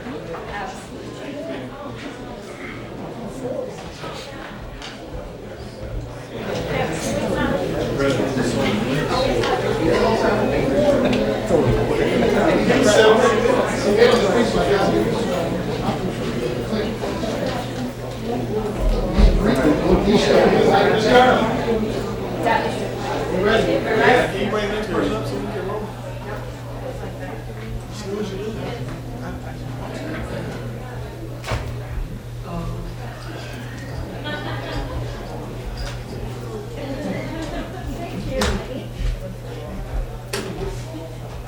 Okay, and the next presenter we have is Catapult Learning. Good evening. Dr. Batten of the Richmond School Board, thank you for the opportunity to present to you tonight and for the opportunity to provide services in your schools. I'm Claire Daniels, I'm the Richmond team leader, and this is Diane Reimer, and she's our Vice President for Professional Development. We're going to talk to you a little bit about Catapult tonight and the services we plan to provide for Benford, John Marshall High School, and Elkhart Middle School. Good evening. Everybody's up and running? Okay. Happy to be here with you this evening and have the opportunity to talk a little bit about Catapult Learning, our company and history, and our Alliance School Turnaround model that we have to offer for these three Richmond schools. Catapult Learning is a K-12 educational service provider. We provide quality services for struggling schools, struggling students, all the way through our Catapult Academy Dropout Recovery Program. We strive in our mission to achieve beyond expectations. So everything we do in support of teachers, schools, and students is to really help everybody achieve to their highest potential. You have the PowerPoint in front of you with some of the statistics and numbers. I won't read all those to you, but we have a long 30-year plus history in this space, working directly with schools and students in instruction with our own Catapult Learning teachers, all the way, as I said, through professional development and dropout recovery academies. So we're happy to be here in Richmond and working with these schools. Our Alliance Division in School Turnaround has a long history in Virginia. We've been a school turnaround partner since 2010. We have field educators here in the state of Virginia who have lots of expertise with SOLs, with Virginia-specific educational goals and outcomes. We've worked with cohort 1, 2, 3, and 4 priority schools in Richmond, Petersburg, Northampton, and Franklin. So we have some real embedded experience here in the state of Virginia. In 2013, Alliance was acquired by Catapult Learning as a school turnaround framework. And through that acquisition and the combination of Catapult Learning, we're able to bring to the table some revision and enhancement to our school development rubric, which is the foundation of what we believe about exemplary schools. We bring an expanded professional development catalog of offerings that go all the way down to specific struggling needs of students and how teachers can enhance their strategies to address those needs. And we bring lots of tools for teachers, a program to train coaches, and actual student curricular materials for intervention, which is called our Achieve intervention courses. So together, we're bringing all of that experience to the work in these schools here in Richmond. The real hallmark of our Alliance program in terms of school turnaround focuses on our collaboration with the school in partnership, that we come to agreements together, that we set goals together, that we establish needs together, but that there's a coherent program in place through an implementation plan with set goals and accountability measurements along the way to see how we're progressing. And again, a professional team on the ground here in Richmond that has lots of extensive experience in Virginia, in education, and in these schools in particular, as we've had field folks already working in these schools. Just a bulleted slide here about the real components of our model that we'd like to make sure you have some background knowledge on. We build everything around a 5-strand design. I'll go over those 5 strands in a few moments. we typically would begin with a comprehensive collaborative quality analysis, a whole experience where we go in, we take a look with the leadership team of the school, with the principal, conduct some audit activities and come to some consensus around where the school is relative to our school development rubric. So for each one of our strands, we then identify what are the attributes and competencies that need to be in place to really make a school exemplary. In the case of our work here in Richmond, coming in mid through the school year, we know that there's already been a lot of needs of assessment work done. We've already had conversations with the school. So we're not going to do that whole elaborate process. We're going to hit the ground running a little bit more with data and information we already have and experience we already have in these schools. But we use that to put together an implementation plan and a planning framework so that we know exactly what the days of service are going to entail, what we're going to be looking for, what we're going to be measuring, and how we're going to provide progress reports along the way. We do offer value-added tools around formative assessment, our Evaluate formative assessments that have technology-enhanced questions and really give students an interactive assessment platform. We have a whole catalog, as I said, of professional development that we can pull from, that we really prepare in 45-minute, 90-minute, 3-hour kind of different chunking models to address the different scheduling needs and the way to provide those professional development opportunities in a job-embedded manner. We do have extensive experience with intervention, with pull-out groups, with direct student service, so we can bring that to bear where it's necessary. And then we offer national leadership conferences. We invite all of our schools and leadership teams to come together across the country once and sometimes twice a year to really engage in leadership conversations and share best practices around what's happening in turnaround schools across the nation that are all working towards the same types of goals.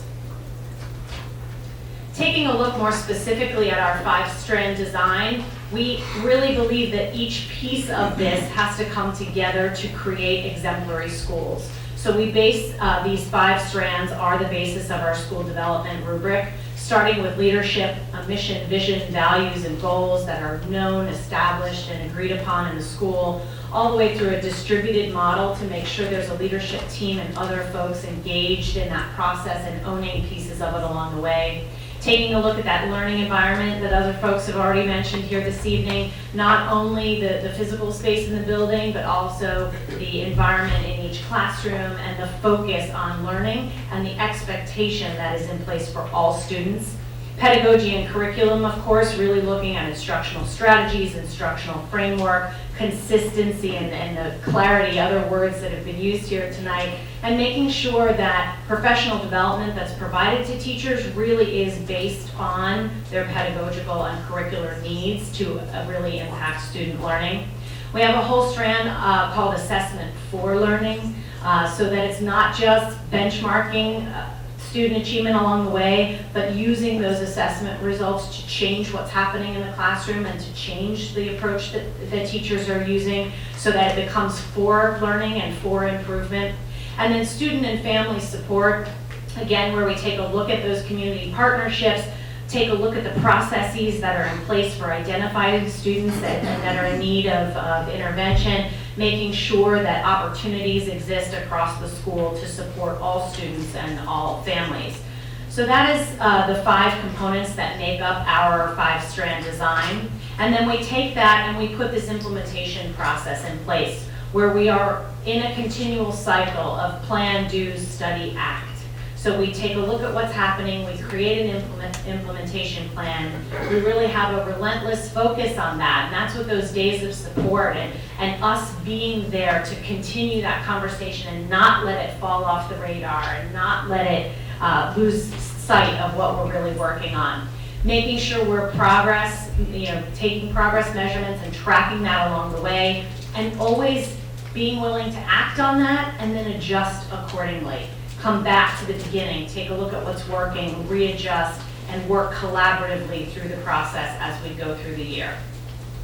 This is an example of what a monthly reporting dashboard might look like. Again, based on the individual needs of the school and the customized implementation plan for that school, you might have something that looks like this, where we're actually outlining what we're working on, what is the measurement we're going to be keeping track of, and then progress monitoring that along the way for, again, not any sort of evaluative, negative, but for learning, for growth, for continuous improvement in that collaborative process.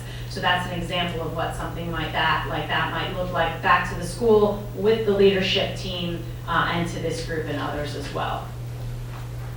We also, as Alliance is part of Catapult Learning, have lots of other resources and tools that can come to bear depending on where the implementation plan and the goals for the school take us.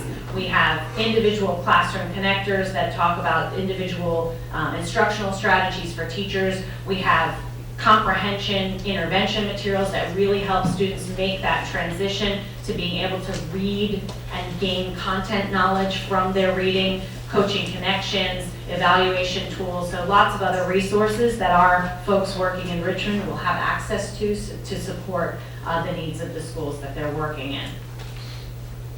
At this point, I'm going to turn it over to Clara, who's going to talk a little bit more about the support we have planned for the schools in Richmond that we'll be working with. As Diane spoke about, we look at going through an assessment piece. However, we're not going to do an in-depth assessment here in Richmond because we've already been in these schools. We've been working in these schools since September. So we have coaches that have an ongoing knowledge of the schools. We have relationships with these principals, relationships with these teachers.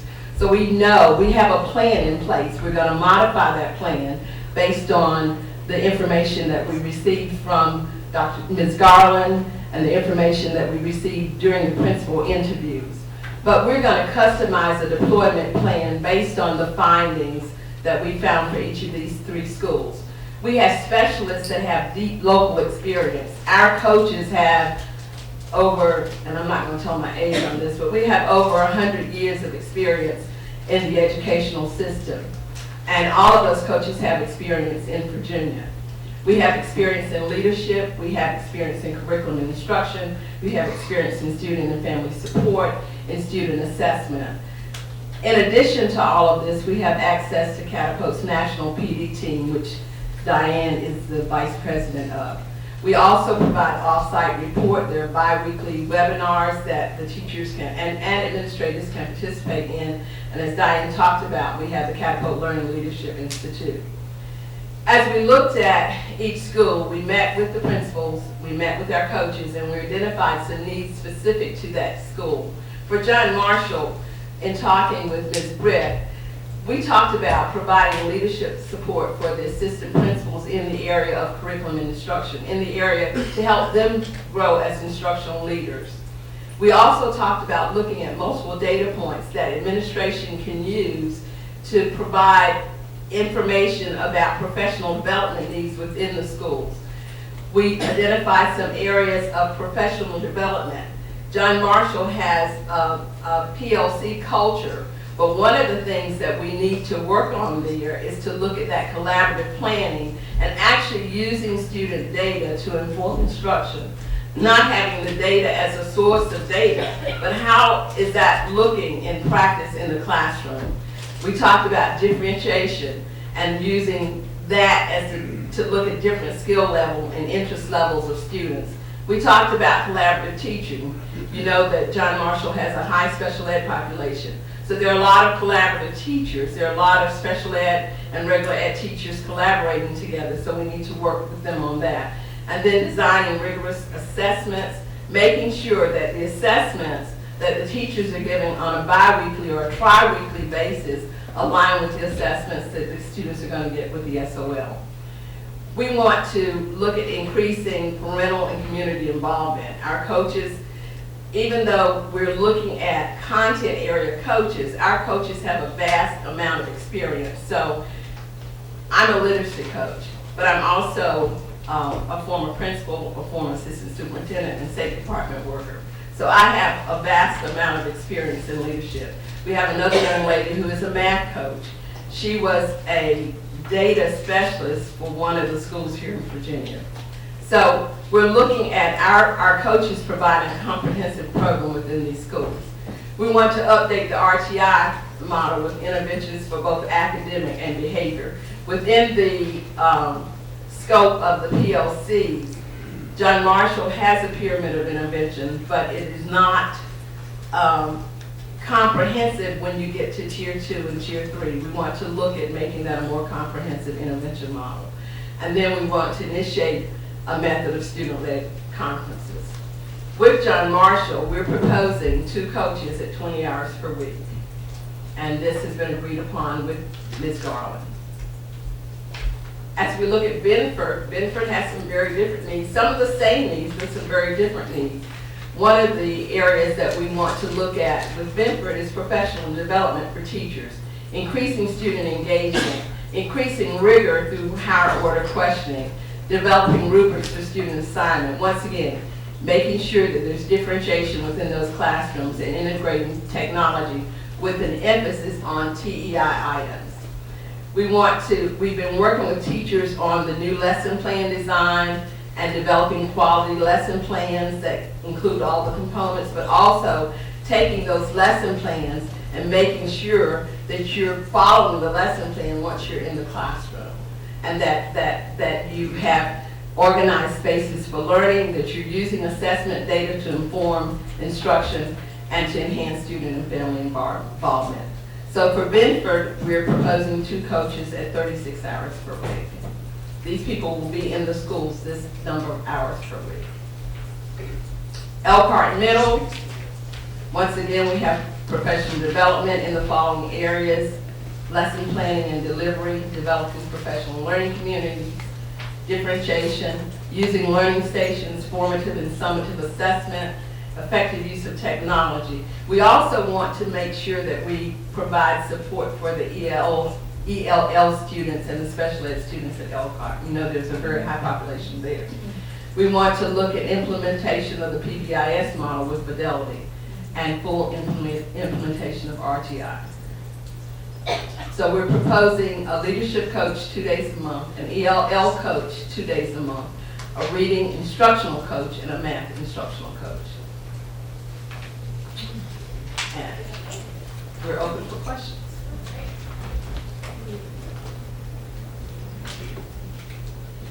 Questions? Sets. Just one question as it relates to Elkhart Middle School and looking at this monitoring for success slide. What relationship do you currently have with communities and schools, and are you all sharing any of this data? In terms of the monitoring, the dashboard, I'm looking more like here with the student discipline, the number of office referrals. that is a sample dashboard. The dashboard that we prepare would be worked out with the principal and with the leadership team, but that's just a sample dashboard. But if Mr. Jones wanted that on his dashboard, we would develop a relationship with all the entities that deal with parent and community involvement. Okay. Our dashboards are specific to the school. Okay. Questions? Any desire to hear from this person? Yes, please. No?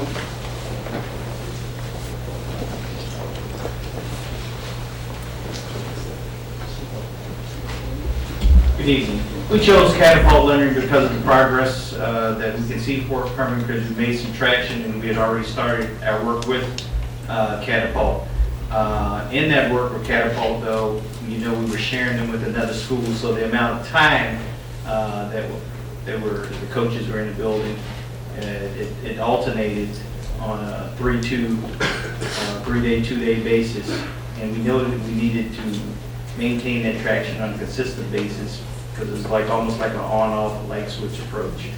But we feel we can continue the traction being made, and we wouldn't have to go back and reinvent the wheel from the leadership capacity built with the teachers already and the relationship building that has taken place with the coaches. The one additional piece is that we currently do not have an ELL or English language coach, which would, in the initial beginning stages, that is something we truly wanted and we know we really need. to provide support with the sheltered instruction place, the SIOP model, and for our ELL learners, as well as those strategies can also be utilized to support all learners within the building. And the professional development that also currently takes place with the SIOP model from the Office of Professional Development. Continue to enhance that piece. That's it. All right.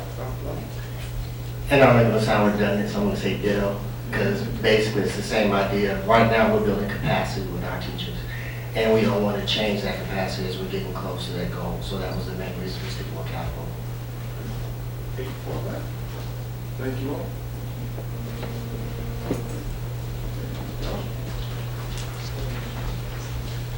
Okay, we'll have Cambridge Education.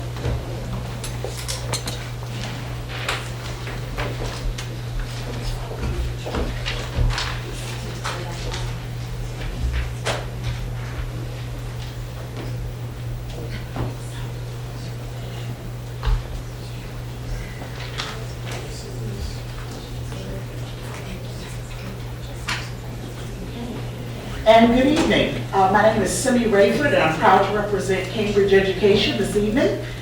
I want to start by just giving you a little background on our company. We are actually an international firm that has had over 30 years experience working in school turnaround across the globe in about 45 different countries. The four main service areas are the ones that you see displayed, and for our purposes here, we'll be focusing in on school improvement. We felt very honored to have had the opportunity to work with schools in Virginia since 2010. And in that first year of the SEA grant, we were selected to be the turnaround partner in 6 schools.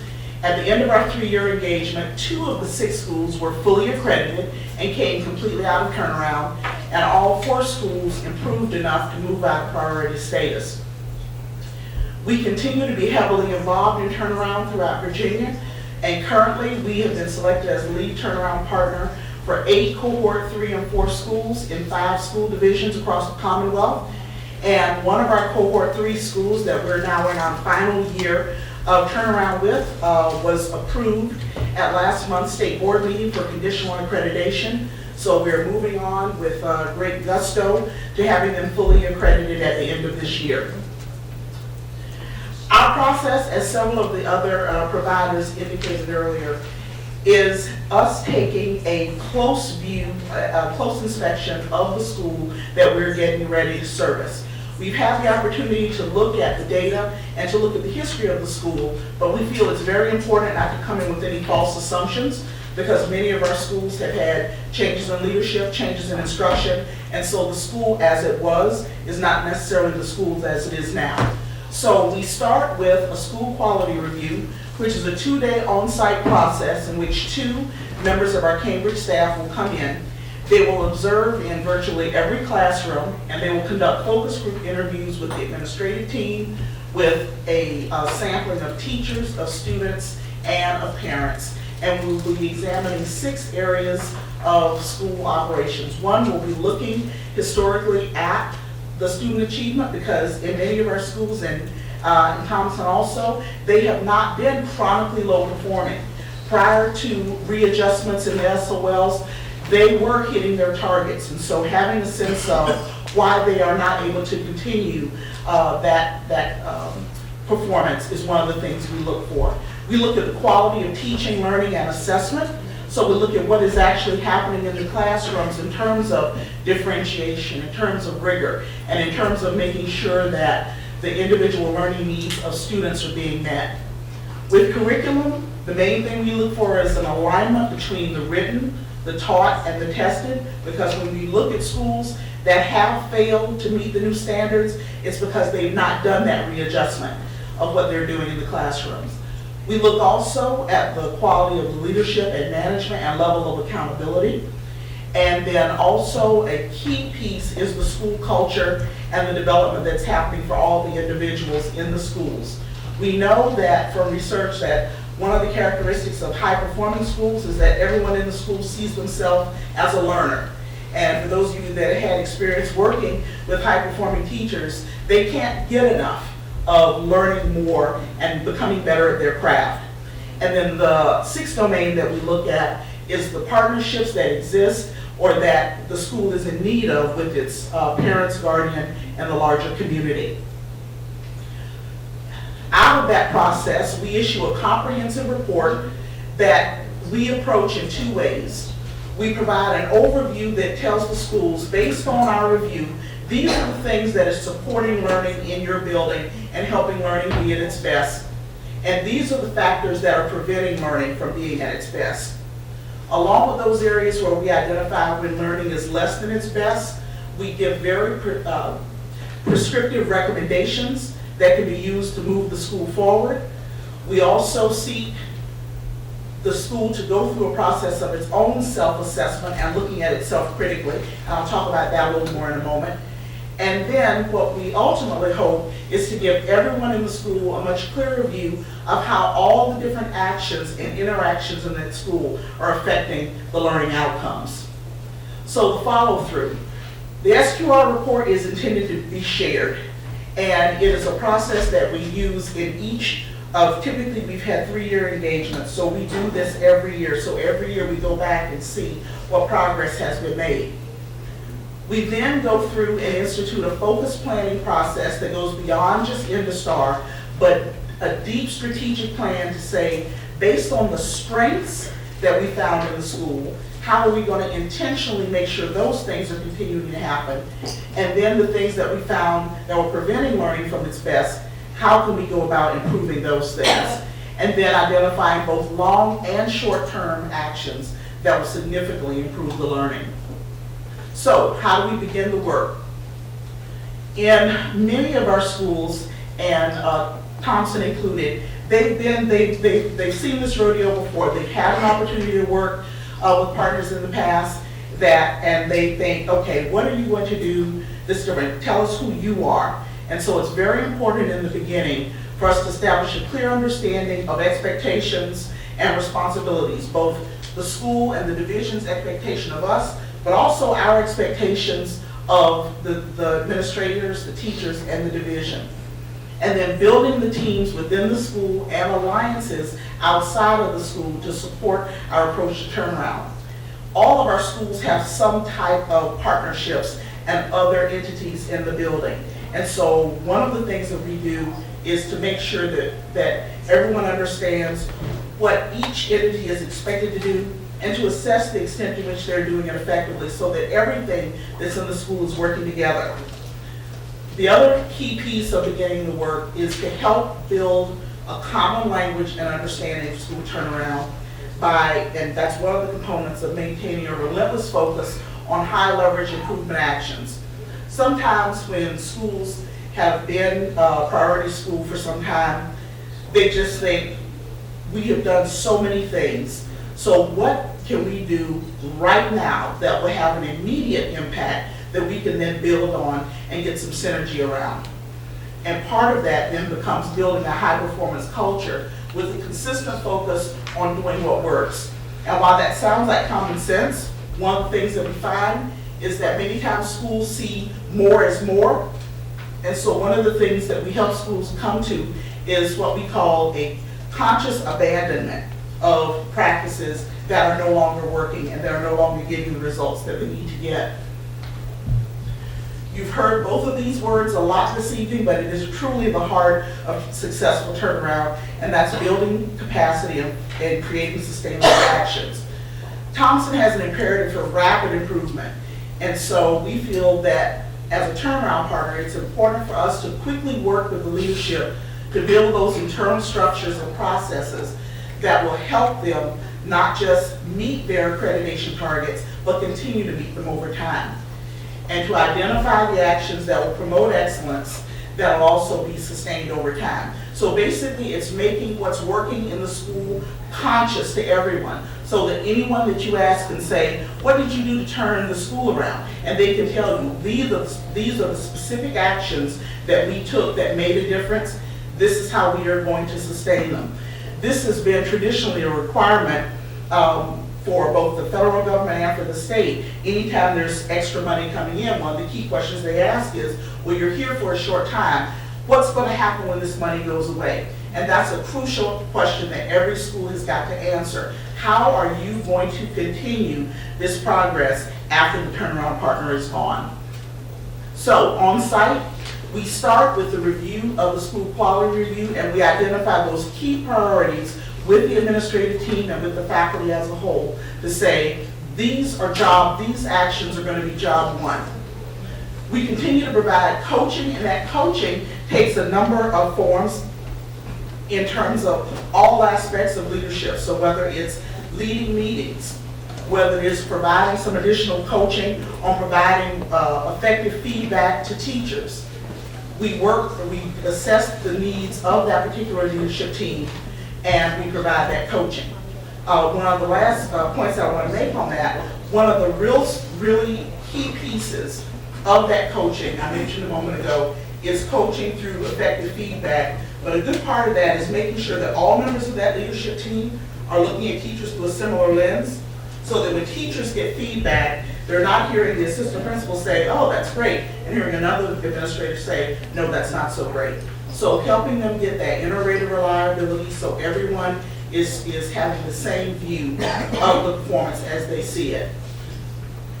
We review and provide support on effective collaborative planning time, which I'm going to tie into later on, where we look at redesigning the master schedule where needed. Not every school that we encounter already have built-in collaborative time within the school day. So where it is possible to adjust the schedule, we do so, because it's important for teachers to meet as professionals to plan processes and to develop that common language that I spoke about earlier.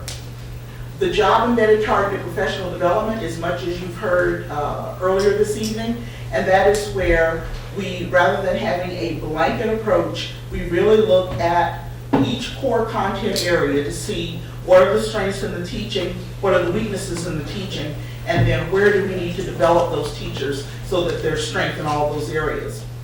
And then in terms of progress monitoring, we provide a monthly written progress report.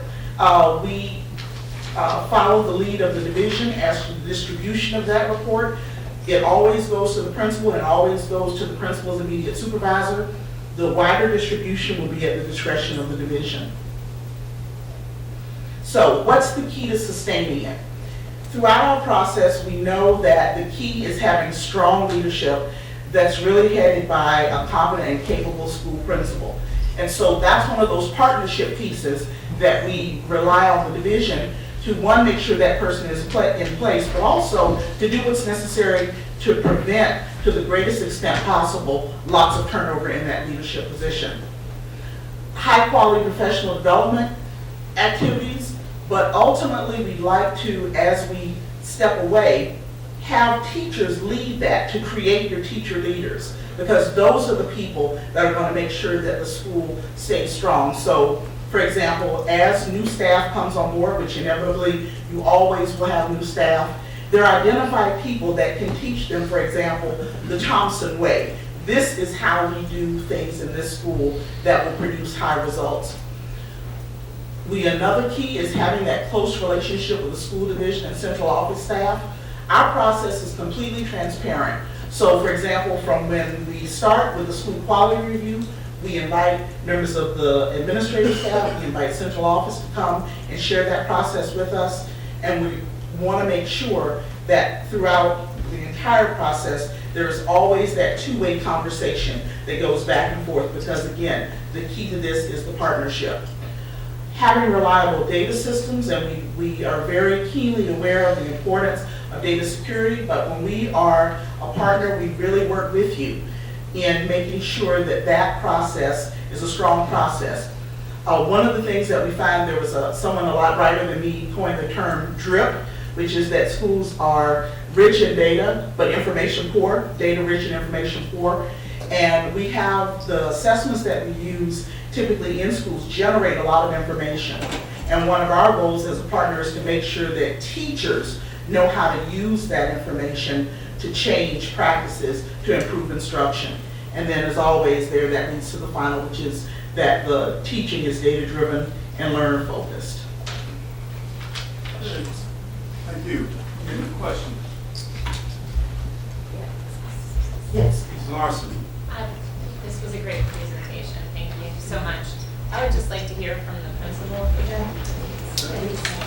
Good evening,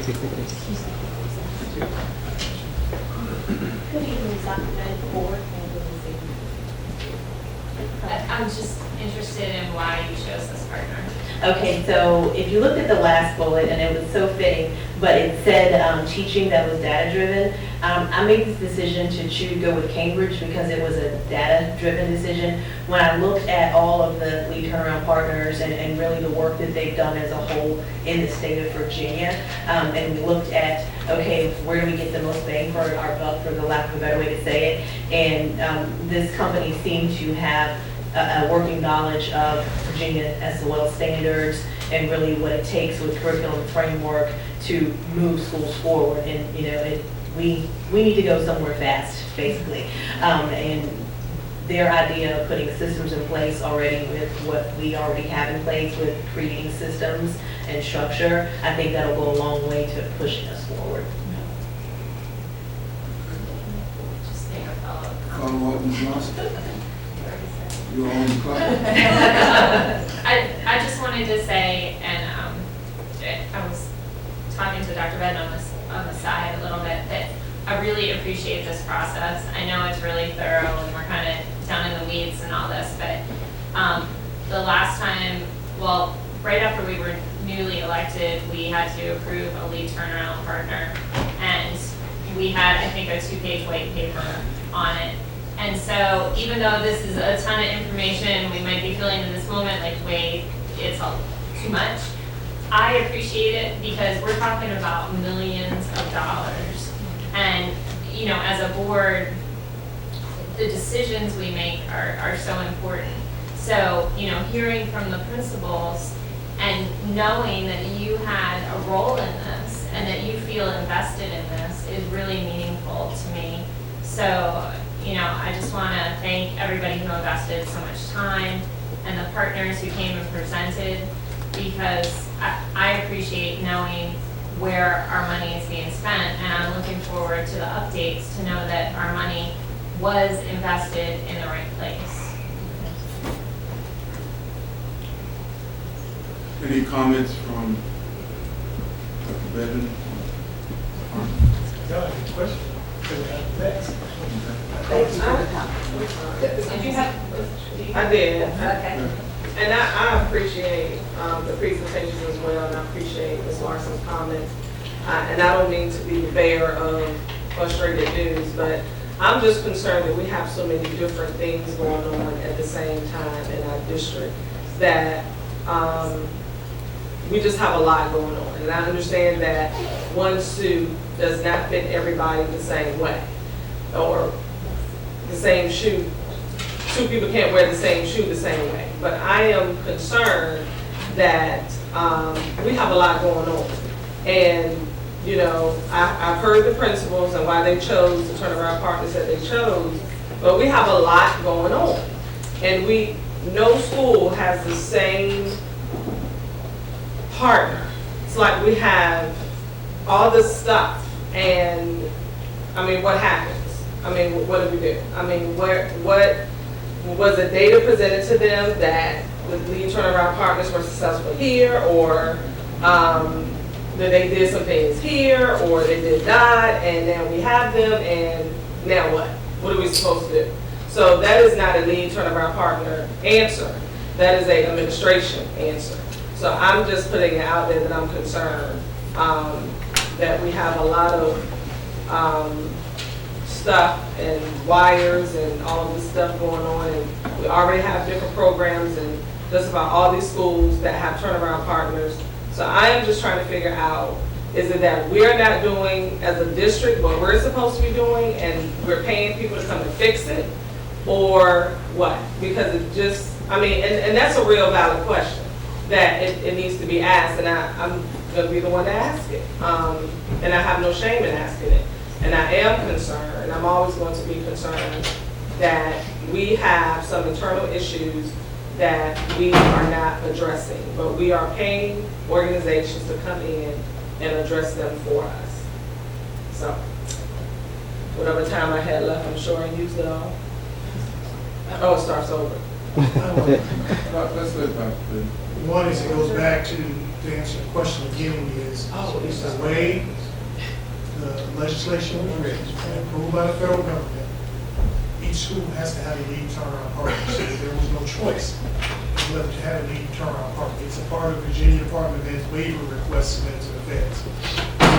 That's one. The second piece to it was, the answer is what you said, there is no one shoe fits all.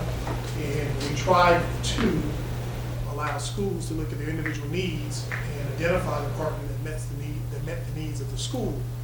And as we move to hold principals accountable for owning the results, not be sitting here in central office and saying, this is what you're going to do, and this is what we're going to do to you, and them owning it.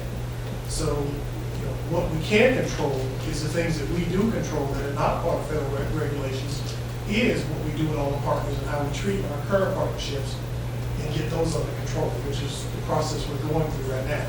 And it's going to make some people uncomfortable when we say we can't do some of these things anymore because school is in a school priority status. And as I've shared with some of our principals who are feeling the heat of all accountability measures, the best answer we can tell you is get out of school improvement. Not be a priority school, and that's how we get out of it, because it's, you know, while they're on the front line, it's weighing us heavily too, because the central office has to participate. There's a number of pieces that we have to be a part of at the school. I will tell you, I'm not sure how we would have done this without creating Office of School Improvement also.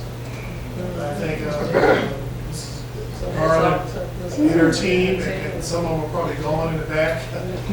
We appreciate the work and trying to vet on it. I mean, I could, now I can look at it and read it at least, and try to get a package for you all, and it's even overwhelming. And this is going to be my job, let alone all you all having other work. So I appreciate her detailed piece, but then coming to me and saying we try to create a template format that gets it to a PowerPoint that's concise. But unfortunately, we have a large number of schools that are in this status, and it's like a school district within a school district. To be honest with you. That is weighing us, but we still got our main job, and we got to do this. And we got to get out. Good news is the innovation committee's making some changes, recommendations, I should say, into their adopted their pool that we think will be a plus for the Petersburgs, the Richmonds, and Norfolks. This process is a spinoff to a direct conversation with the state superintendent and the new head of Office of School Improvement. We say no longer can you all send somebody into the district already telling us who to pick. That was real or perceived, so I wasn't here, but I heard a lot of noise about how this thing went down previously, and we didn't have a lot of say-so and who the partners were, which was very uncomfortable. So then you had a partner going to the school, and like one of them were like, that was a recipe for disaster already, with whether you're going to get anything accomplished. And I will say this, and I appreciate Dr. Staples saying this publicly, and Mrs. Harris-Muhammad was at the same meeting, but he said it in meetings with myself, Norfolk, and Petersburg, who's met with us individually on several occasions, because he says, quite honestly, our three districts are in a very unique situation where we're doing probably the heaviest lifting in the state. But she was there, and he reiterated it, but the gentleman at superintendent at Lindbergh. Martin Lindbergh. yeah, I can't remember the superintendent. Sergeant. Winchester. Shame on Virginia, because if you look at the stats, Virginia is actually outperforming several nations academically, or tying people like Finland and China. But it jumps out at you that all of the challenges in our low performing schools are all centered in urban, high poverty areas. And the state superintendent said, let's be real, priority status will always exist in Virginia in its current model, because by virtue of the way the guidelines are written, we've got to have at least 30-something schools that are the lowest performing. So even if you're performing well, you will still have 30-something schools that will be the lowest performing. Priority status, he said, is nothing but a label for poverty right now. Because you look at the characteristics of every district and every school. In fact, the average free reduced lunch profile of all the districts is 84 to 85%. That's the average. So, to our teachers that are doing the heavy, and I say that to them to say this, while we're pushing for change, it is not an indictment on you. Many of them are doing a great job, doing heavy lifting, and I want to say that publicly. But the changes are not meant to be personal. We got to do it differently to change the outcome, and that's all we're saying. So it's not meant to be unfair or targeted, but we got to do something different, else we're always going to be having someone looking over our shoulder trying to tell us what to do and how to do it. That's where we are now. So I hope that answers you. Don't like it either. It's a lot of stuff. And it's confusing to me. I mean, I've asked her for charts, color coding charts. Who's in what cohort 1, cohort 2, cohort 3. I'm like, I just want to call them on my desk sometimes. All right. Thanks. Great. Oh, no, I'm good, thank you. Okay. All right. Thank you, Madam Clerk. Next item. Any more motions? Okay. We have the deadline possibly. No, that's a motion. So, we need a motion to accept the recommendation by the superintendent. I move that we accept the recommendation by the superintendent and his team to accept the lead turnaround partners. Second.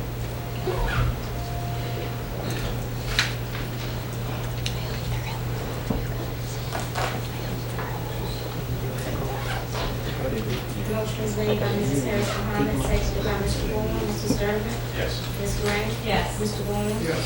Mrs. Harrison Harmon? Yes. Mrs. Morrison? Yes. Mr. Bourne? Yes. Motion passes 6-0. If you are a director, not cabinet, you don't, what's it on your thought?